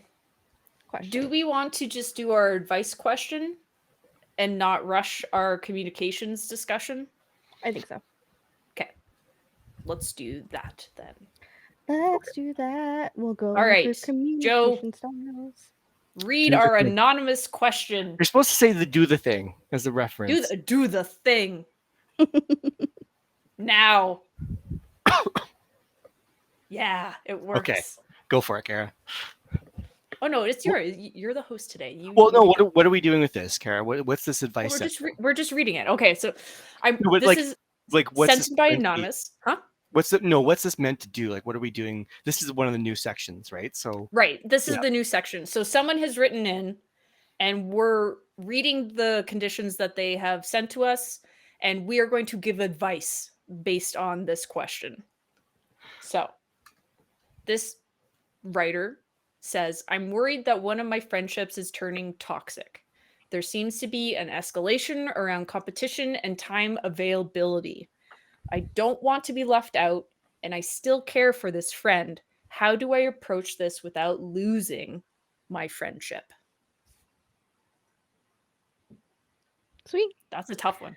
Yes. And thank you, anonymous question asker. If you would like to have your advice answered by 3 queer weirdos on the internet, then you can just send them on into our Discord, or Do you want to give the email out or no? yeah, Do stuff that way? Let's do it that way. or too. the email. do we have that queued up? I don't have that queued up on my Twitch. I have it in my brain. Do you have the Discord, Joe? Yep. I will put or I can do that if you want. Yeah, go for You it. can email us at LessThan3NPC@gmail.com. And we can anonymously or not, but yeah, or join our Discord chat and ask us there. Mhm. Or you can always DM us on Twitter at LessThan3NPC. Indeed. But anyways, for the question, I don't know. Mm-hmm. Honestly, this is a tough one because I think you the just perception. cut and run. Just cut and run. Just get out of it. Cut and run. Yeah. Done. Break up with No him. human interaction is I'm kidding. worthwhile I'm kidding. fighting for. No, Yeah. I don't think you should fight for this scenario, to be honest. What I would say to this person is if you have already gotten to the state where you're defining it as potentially toxic, that is your first big red flag. Mhm. And if you don't have the capacity to put in the energy to navigate the complexity of that, maybe it is a cut and run, right? But I would be very, very cautious about how you approach this and whether or not Mhm. you're attributing your time to a relationship that is actually beneficial. Yeah. And mutual. Yeah. It's reminding me of queer sex therapist on Instagram. Anyways, she had this. It was referring to like text messages and responses and stuff like that. But I'm just reading, competition, time availability, right? and like feeling pressured to respond to somebody, and if someone is like shaming you for not getting back on time, right? Like she framed it really way, like other people's texts are their to-do list and not necessarily your to-do list, right? So you get to respond when you have the spoons to do so. And so I think in this particular instance, somebody who, if there's an increase in like competition, like you're seeing this person more than me kind of thing, or like time availability, I think there might be something more going on for that person in their personal life that they're then projecting onto you, right? So they're reaching out to Like you more. stress or Yeah, something so like they're that? they're Yeah. reaching out to you more because there's a deficit or some need that's not being met by their current dynamics, right? And they're seeing like an absence or a gap because of where they're at, right? Mhm. Yeah. So they're maybe seeing a distancing that might not be there, Mhm. right? Yeah. And I think in terms of situations where you maybe try and work through this, right? Because sometimes you really can't control another person, how they're going to react and interact with you. But in situations where like you're maybe invested in this dynamic, um, try and throw like sort of like asking where this is coming from, right? And trying to explore, hey, I didn't really, this is kind of a new thing to me. We didn't really have this interaction before, and we weren't concerned about um, time we spent with other people, and we weren't concerned with, how often we saw each other, and just wondering where this is coming from, and trying to explore what the escalation is about, if it feels safe. I think would be kind of something that I throw out there, Mhm. For sure. And like, and also examining like, is, I mean, just coming from someone who is almost professionally at this point busy, um sometimes it might not have anything to do with you.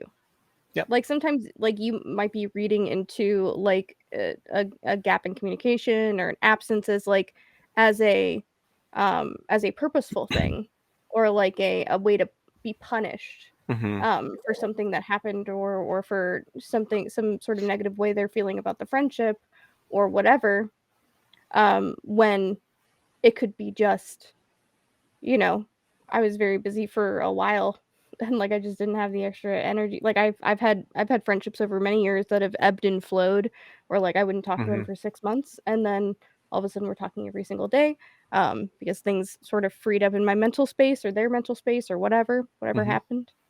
My dog is choosing this exact moment Moose. to ask for butt scratches. um Talk about like competition and time availability, right? Yeah, yeah, Like, no kidding, here right? you are talking to all of us, and Moose is like, "What are you doing talking to all these new people?" All Yeah, these just demanding the butt scratches. yeah. But yeah, so like if it like competition is the word that really gives me like the biggest red flag. Like if Yeah. are they making you compete for time with them, with other people, by like not giving you the one-on-one time that you want, or like, saying you have to share this time with other people. Like if that is an environment that they are creating, this sort of sense of competition between different friends, that Mm-hmm. is incredibly toxic. Yeah. And that is Mhm. to me not worth saving. Yeah. Because like you're That's like worth a it. manipulation tool. Yeah, like Yeah. Yeah. you're worth time. Mm-hmm. Like and friendships are work, and if somebody else isn't willing to put in that work, then I don't see that friendship working out long term. But um if it's just a matter of unavailability, like I would endeavor to, like Joe said, have a conversation about it. Mm-hmm. Like, Mhm. is it just that right now our communication styles aren't lining up? Like our the frequency of communication or the frequency of hanging out or whatever is just not lining up for what both of us need at this time. Which is totally fair and fine. Like Mm-hmm. I feel like more friendships like fall to the wayside or end, um because people just become like they just grow separately and sort Mm-hmm. of away from each other, and then people who like have a big blowout fight and then just end it all because they hate each other. Yeah. Like incompatibility is a thing that can happen over time. Yeah. Mhm. Well, and I think it's natural and normal for people to grow apart, right? Not every friendship is permanent. Not every friendship is forever, right? And people are in your life for chunks of time. And if things are drifting apart naturally, then, it might be something that is sort of not meant to be per se, but to force it and to resist it might do more harm than good, Mhm. right? And again, not advocating that you just drop things when things become uncomfortable, but that's still a reality too, right? And so it really depends on. I think it's hard to read into this and like how bad the sort of the competition and the time availability thing is getting, but yeah. I would like to remind folks, though, no one can read your mind. Mm-hmm. That's another thing. So I'm not saying that this potentially toxic friend is like off the hook. Definitely not.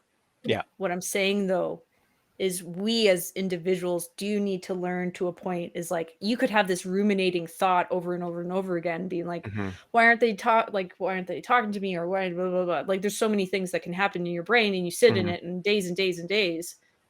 Unless you tell that person, they don't know. Yeah. Yeah.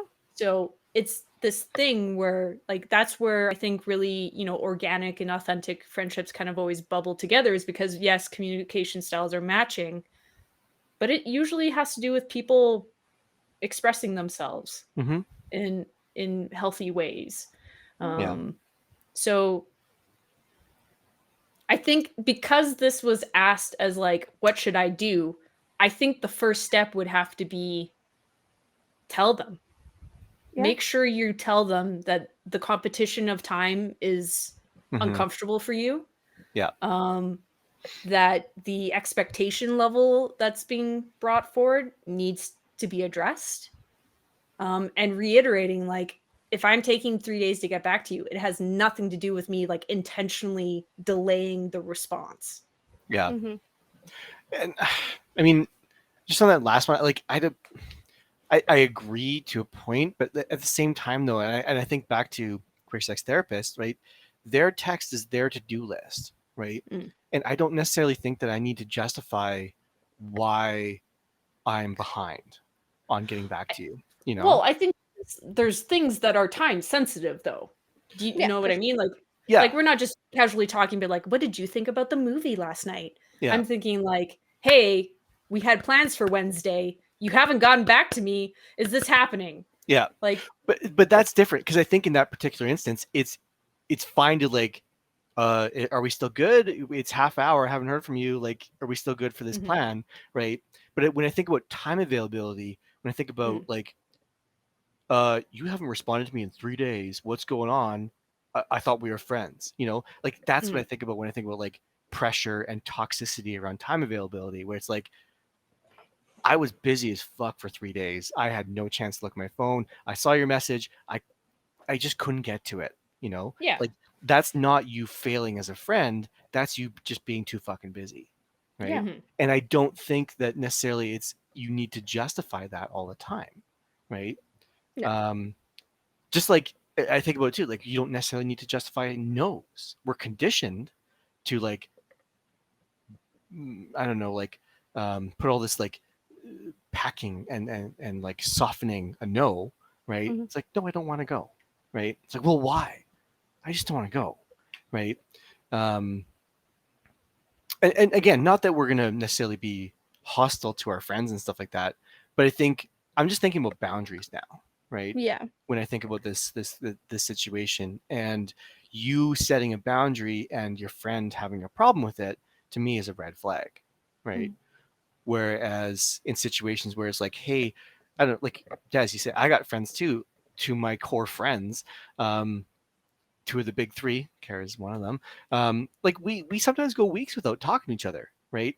We sometimes go weeks without sending memes to each other, right? Mhm. But we always pick up where it left off, And there's none of this like, well, it's been 3 weeks, where the fuck were you, kind of stuff. It's just like, we do talk about what happened in the last 3 weeks, and turns out Yeah. all this shit happened for both of us, right? And Yeah. this is why we weren't talking, right? But there's no resentment around that gap, right? No. Yeah. And But also, like, that's a big part of that is establishing that those gaps will happen, because Yep. like probably like the first time, and especially in like new friendships, when those gaps happen, like an explanation feels owed, because Yep. there's no context. Yeah. Like there's no like, we're just like, we're new-ish friends, like I just want to let you know what's going on, just to let you know it wasn't about you. Yeah. Like it wasn't anything you said, whatever. Yeah. Stuff like that. And I think that's totally reasonable in like in early conversations, to sort of have that sort of insecurity of like, oh, did something happen or whatever. But if this is a friend you've had for a long time, like you should have established patterns. Yeah. And like when that pattern is disrupted, like especially after having a long friendship where the pattern has been the same all the time, it's better to address it, and to not just assume what the other person is thinking, especially when the pattern has been consistently the other thing. Yeah. I just giggled a little bit because one of my core friends, we're emotional twins. And so, and like down to like the mental illness of it too, right? And so we do still justify the gaps, but it's not done in a way that's like felt owed. It's just like our process, because we're both anxious humans with attachment issues, right? And so, and we're like exactly the same level of that. And so it's really funny because neither of us really feel harmed by it, but we feel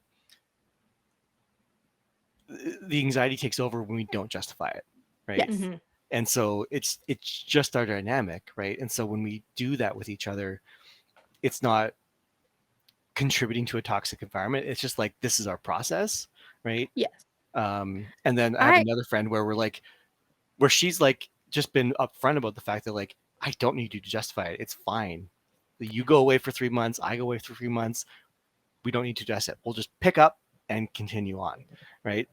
But again, to Des's point, this is the pattern that's established over 6 years, 7 years that I've known the one, and then like 12 years for the other. Like, it takes time to build that rapport, right? So, yeah.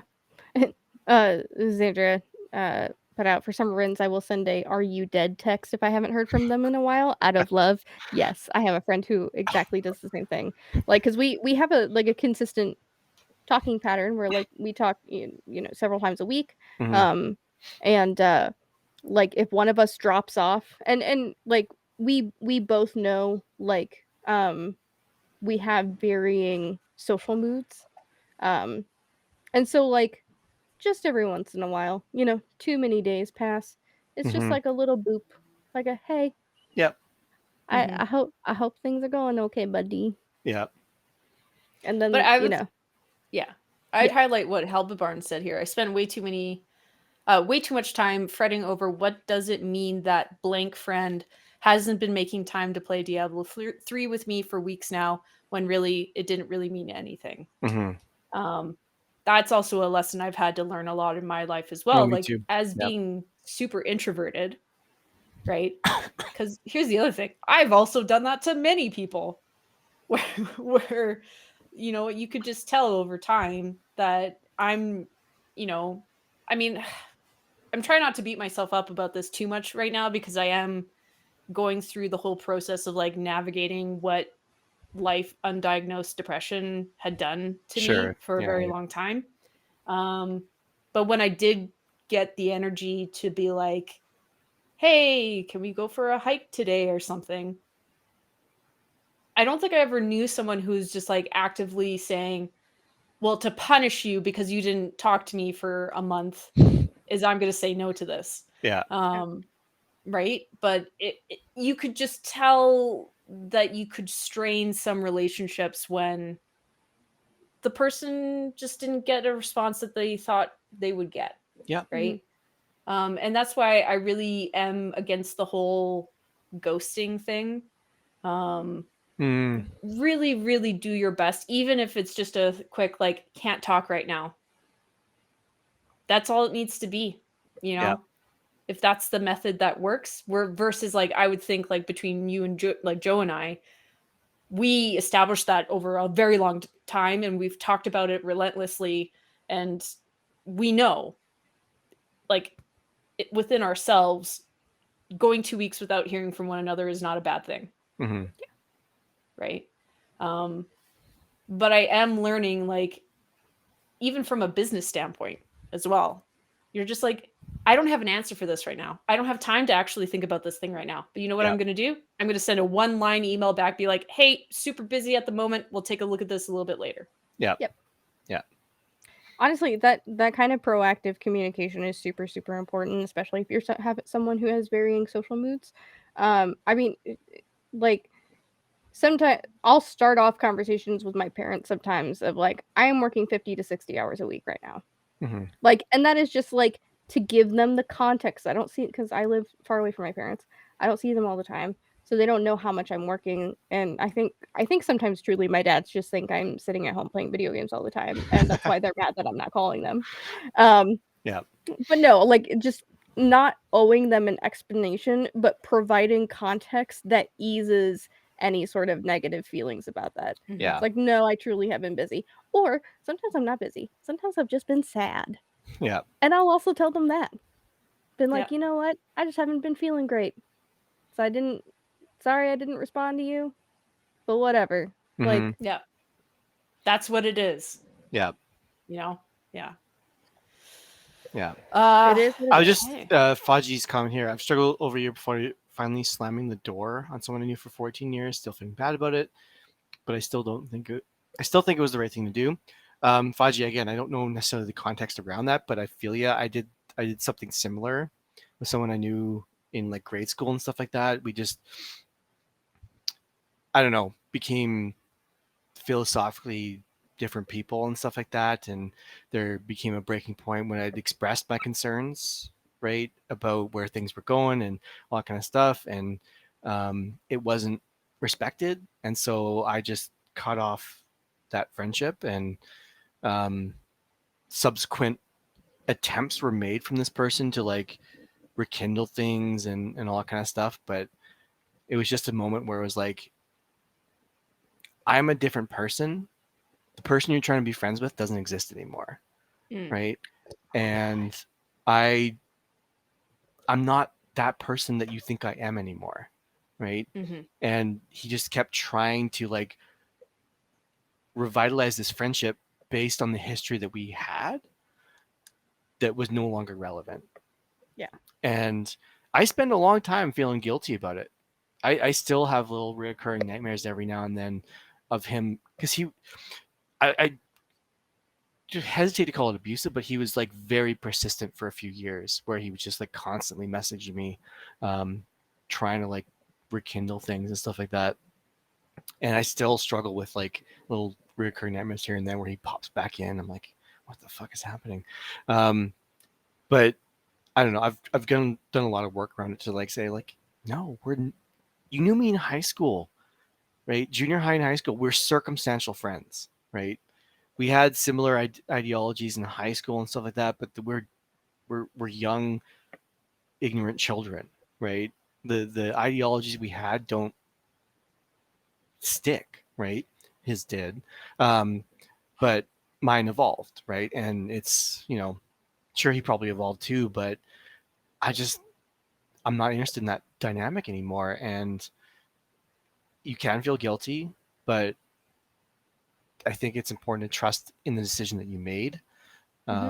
Because again, like I said, not every friendship is made for forever, right? Yeah. Yeah. It's also important to grieve friendships in the same way that you would grieve a person dying. Like, the reason why like that guilt like keeps coming back is because part of your brain is going, well, what if like suddenly the circumstances have changed, and like I'm throwing away this thing that I've invested a lot of time into, this friendship.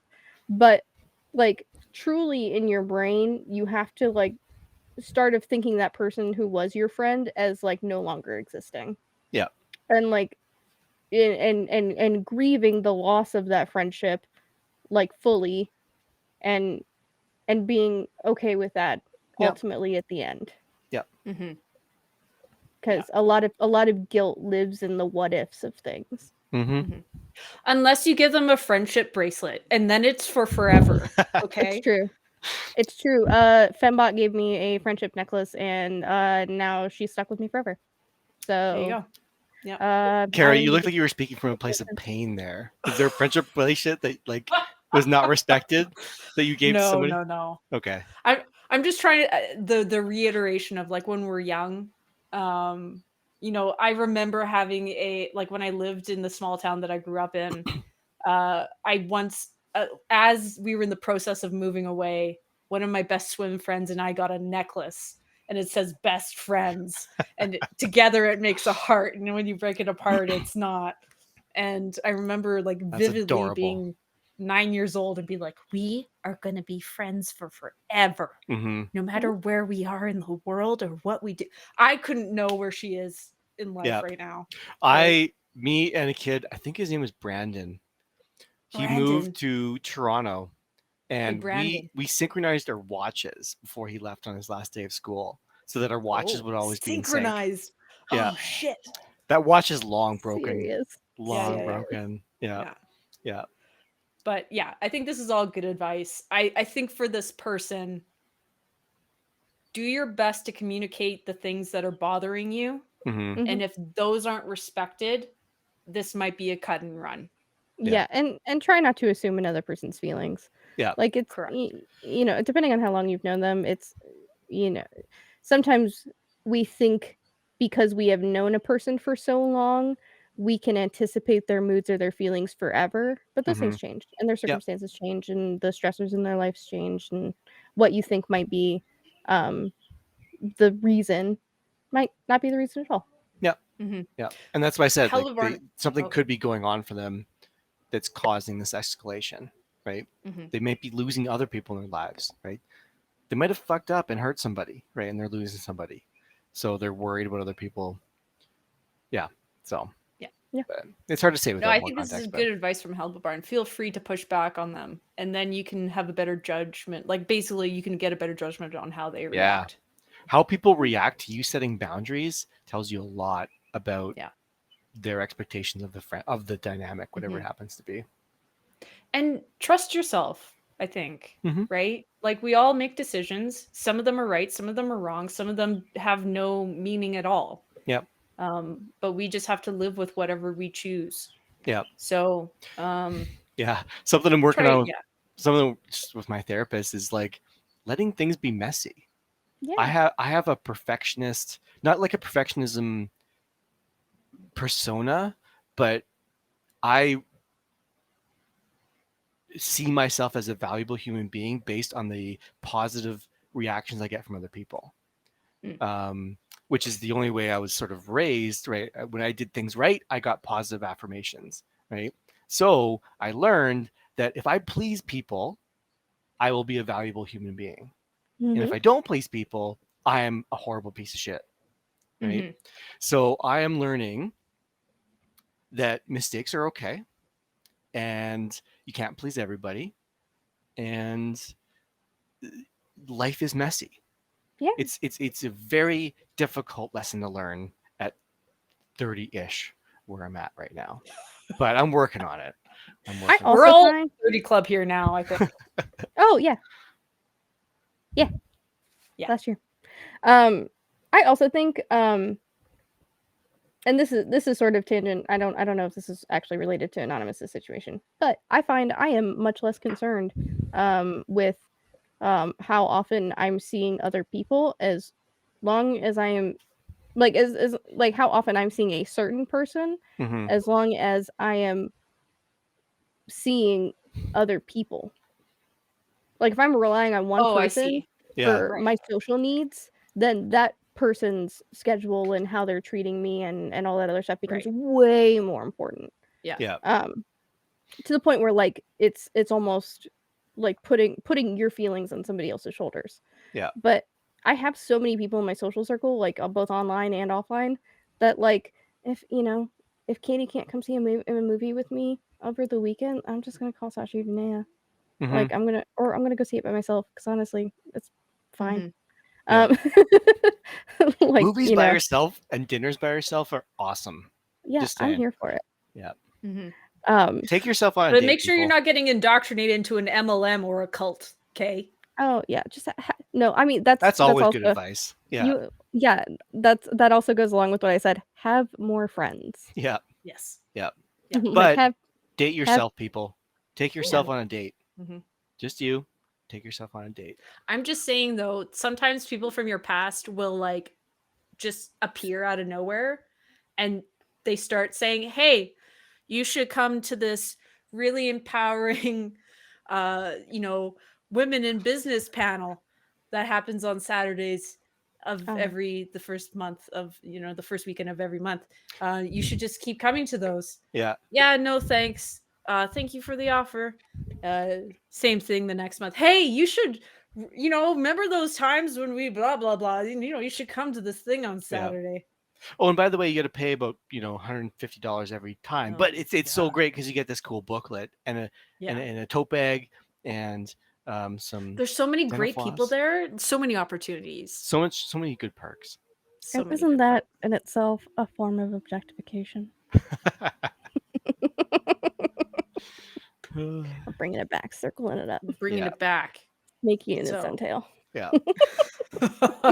Get lots of friends, recruit them into your MLM. Yeah. Xandra's get lots of friends, recruit them into your MLM. Make money. I told you, this is a financial advice podcast. Yeah. Yeah. Surprise. Season 2, baby. Season 2. No, season 2. Holy shit. And on that note. Yeah, do we have any other advice for Anonymous? No, communicate more. I feel like 90% of our advice is going to be communicate about it. Yeah. Yeah. Have a conversation. Yeah. Mm-hmm. Have the tough conversations. And saying but that, like fully acknowledging that how I'm to terrible do the tough at the tough conversations. conversations. I am terrible at that. So that's why we can give advice, because we've all gone through social situations. I'll tell you this right now. I went to a fucking bar last Friday. What? Excuse me, what? Right. But I had researched it, and it was supposed to be more of a casual bar. Like chill bar. Okay. I show up because I guess I'm not on their social media, and it's fucking queer single night going on inside. Yeah. So me and my friend who I asked, I was like, "What's this place like?" She's like, "Yeah, it's usually like super chill. Find a little corner." I have like massive panic attack because I'm sitting there going like, I can't be here. I can't. I'm not ready to mingle. This was not something I am ready to do. And it was so funny because my friend's girlfriend, she was basically like, so like really in this scenario, because I'm trying to like stay calm and focused. And she's like, well, what, like, honestly, and I'm not trying to make fun of you, but what would happen? Like, what would be the worst thing that could happen to you right now? I'm like, if someone sat down next to me and just started talking to me, that would legitimately. And she's like, but what if she's cute? And I'm like, doesn't matter. Nope. It's like, I would throw up. I would basically. throw up. So I'm just saying that, communication. Yeah. Sometimes it doesn't work out, folks. I only joke about that because that's what I would do. That's exactly how I would respond to someone express positive romantic interest in me. I would just throw up. I gotta go. See ya. I'm still shocked by Kara going to a bar on a Friday night. This is the season 2 twist I was not expecting. I was not. Andy went out for New Year's. I blame my therapist. She's like, you need to like try some other social things that you have been curious about. And I'm like, well, I don't mind going to bars with friends. But this is why I researched. Your comfort zone. Yeah. Well, the comfort zone was immediately broken when there was a big sign as soon as we walked in the building, and it's like, this event is for singles and mingles. And I was like, bless. This is Kara's nightmare. Yeah. This is also a good therapist, by the way. This is what therapists do. Yes. Right. and eat out. They make you Yeah. go do things. Yeah. Kara, make I you think I heal. think something like Ren Fair is more your speed. Yeah, well, and that was the thing too. I was like, okay, if there's any situation like I could have been comfortable, I was like, if it was single and mingle hiking day Mm. Yes. or Ren Fair, which I've not been to, but I think I would have a good time. Let's go. So just saying that. Here's the thing. It's like the expectation of socialization that like Mhm. creates anxiety in me. Yeah. That's Yeah. what Yeah, we will hiking. talk about that on another episode of Yeah. Less Than 3NPC. Well, this Yeah. is why I don't go to company parties, Good right? It's just chats. like this. Yeah. I'd like to go to dinner and enjoy the free food and drinks and stuff like Mhm. that.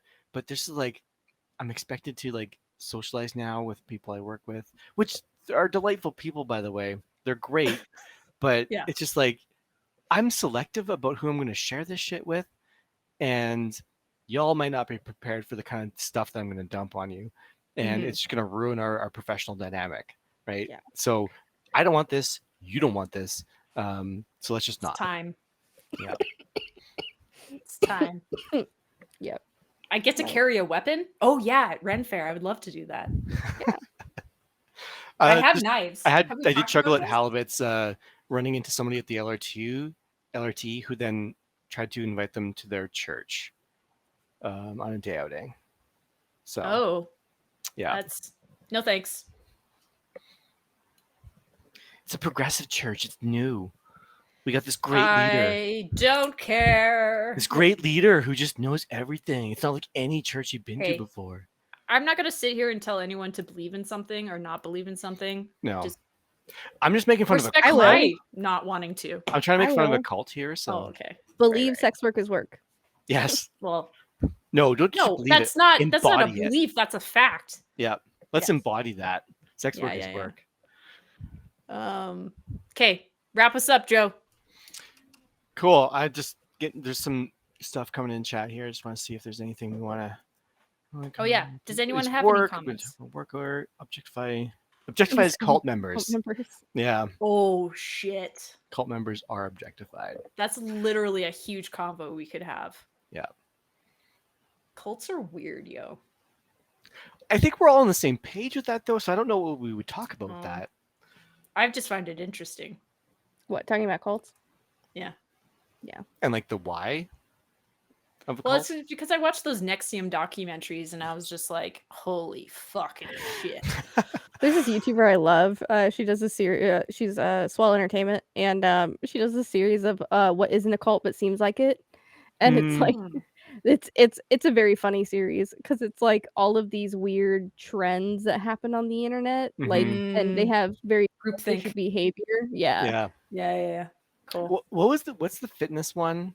Boot camps or something. Well, PDX. CrossFit's a cult. CrossFit. That's the one. CrossFit. That was the one that was like, I was actually talking to Yeah. somebody, just like, I was about to go on a huge rant about how CrossFit CrossFit is is cult. this like cult. And she was like, I actually do CrossFit. I'm like, oh, whoops. You found one. Yeah. Yeah. Anyways, so it was a bit of a humbling moment. But anyways, Oh. Cults are just something humans do. do. Yeah, I mean, they do. yeah, fair. Fine. Yeah, that's true. Yeah, whatever. We all seek community in our own way. We do, but Yeah. there's power dynamics. Anyway. Anyway, to wrap up, yeah, I appreciate the conversation. It was good. I think objectification, I don't know, we could go on. That could be a several episode kind of conversation, but I think we touched on some good stuff here. So yeah. If anybody has any further thoughts about objectification or about the sort of anonymous question that we kind of around the advice that we did give out, we have a 3NPC channel in the Discord where you can kind of ask questions or express thoughts well after the episode. Always appreciate that kind of stuff. We are going to upload this to YouTube, so there'll be a chance to interact with that on that platform. Please do, even if you've already seen the episode, because it just helps the algorithm kind of acknowledge that. Yeah, hey, tell this us is what's kind of a your cool what's your thing. favorite cult? Yeah, favorite cult. No, we don't want that. Favorite cult, real or No. imagined. Video games, books, movies, whatever cult kind of like appealed to you, put it in the No. YouTube comment section. Here's a and- better And suggestion. we'll rank the cults and kind No. of evaluate them. No, we're not going to manifest this. Yeah. You know what we should do? This is what we're doing. You're gonna tell us who you look at respectfully. Okay. Tell us you're looking at respectfully, folks of the planet. List your top 5 favorite porn stars. Yeah, we're really gonna fuck up the YouTube algorithm for this. It's gonna be just- great. Yeah, it's It's just gonna fine. be What mess. are these people talking about? Yeah. Okay. I don't know. That's it for me. I don't know, Des, Kara, any final thoughts or comments? Email us your advice questions at LessThan3NPC@gmail.com or DM us on Twitter at LessThan3NPC. Mhm. I am the Daddy Des on all the things. Oh yeah, I'll do the link tree. Hmm. Do that. Ooh, this Since is we're on also- my channel, all my sort of like socials are in my about or bio or whatever, so you can find it all there. I bought my own domain. Look at Oh fucking A! Oh you did. damn! Damn. There is spicy content though. Please do not and look for that stuff if you're under the age of 18. Thank you very much. 18 plus. Hmm. Very good. Pippin. Pippin would also And like to Kitty say- for the last little Yeah. fade out of stream. The sign out. I get Malaya on Friday for 2 days. I'm so excited. Just Please 2 take days. so many pictures. I know. I haven't had her for months. She's gonna hate me, but I don't care. I was just gonna say for 2 days, she's just gonna be mad at you for the 2 days. Oh yeah, she'll probably puke all over the place again. Yeah. Yeah. Shit in your bed, that kind of thing. Yeah, you know, Yeah. the classic. Yeah. Classic cat.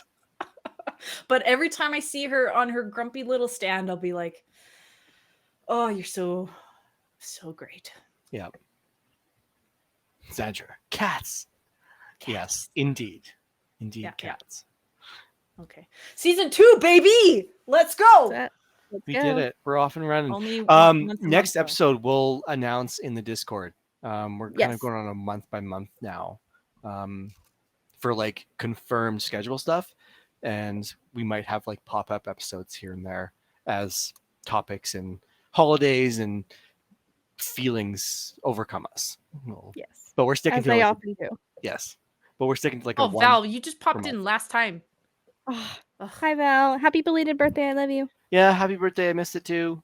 Happy birthday! Sorry you had COVID. Oh, you've been here for an hour. No, you haven't. Have you? But you've been lurking. How are we supposed to know? Sneaking in. All good. All right, Joe, sign us out. Okay. Thanks everyone. Have a great night. I don't know.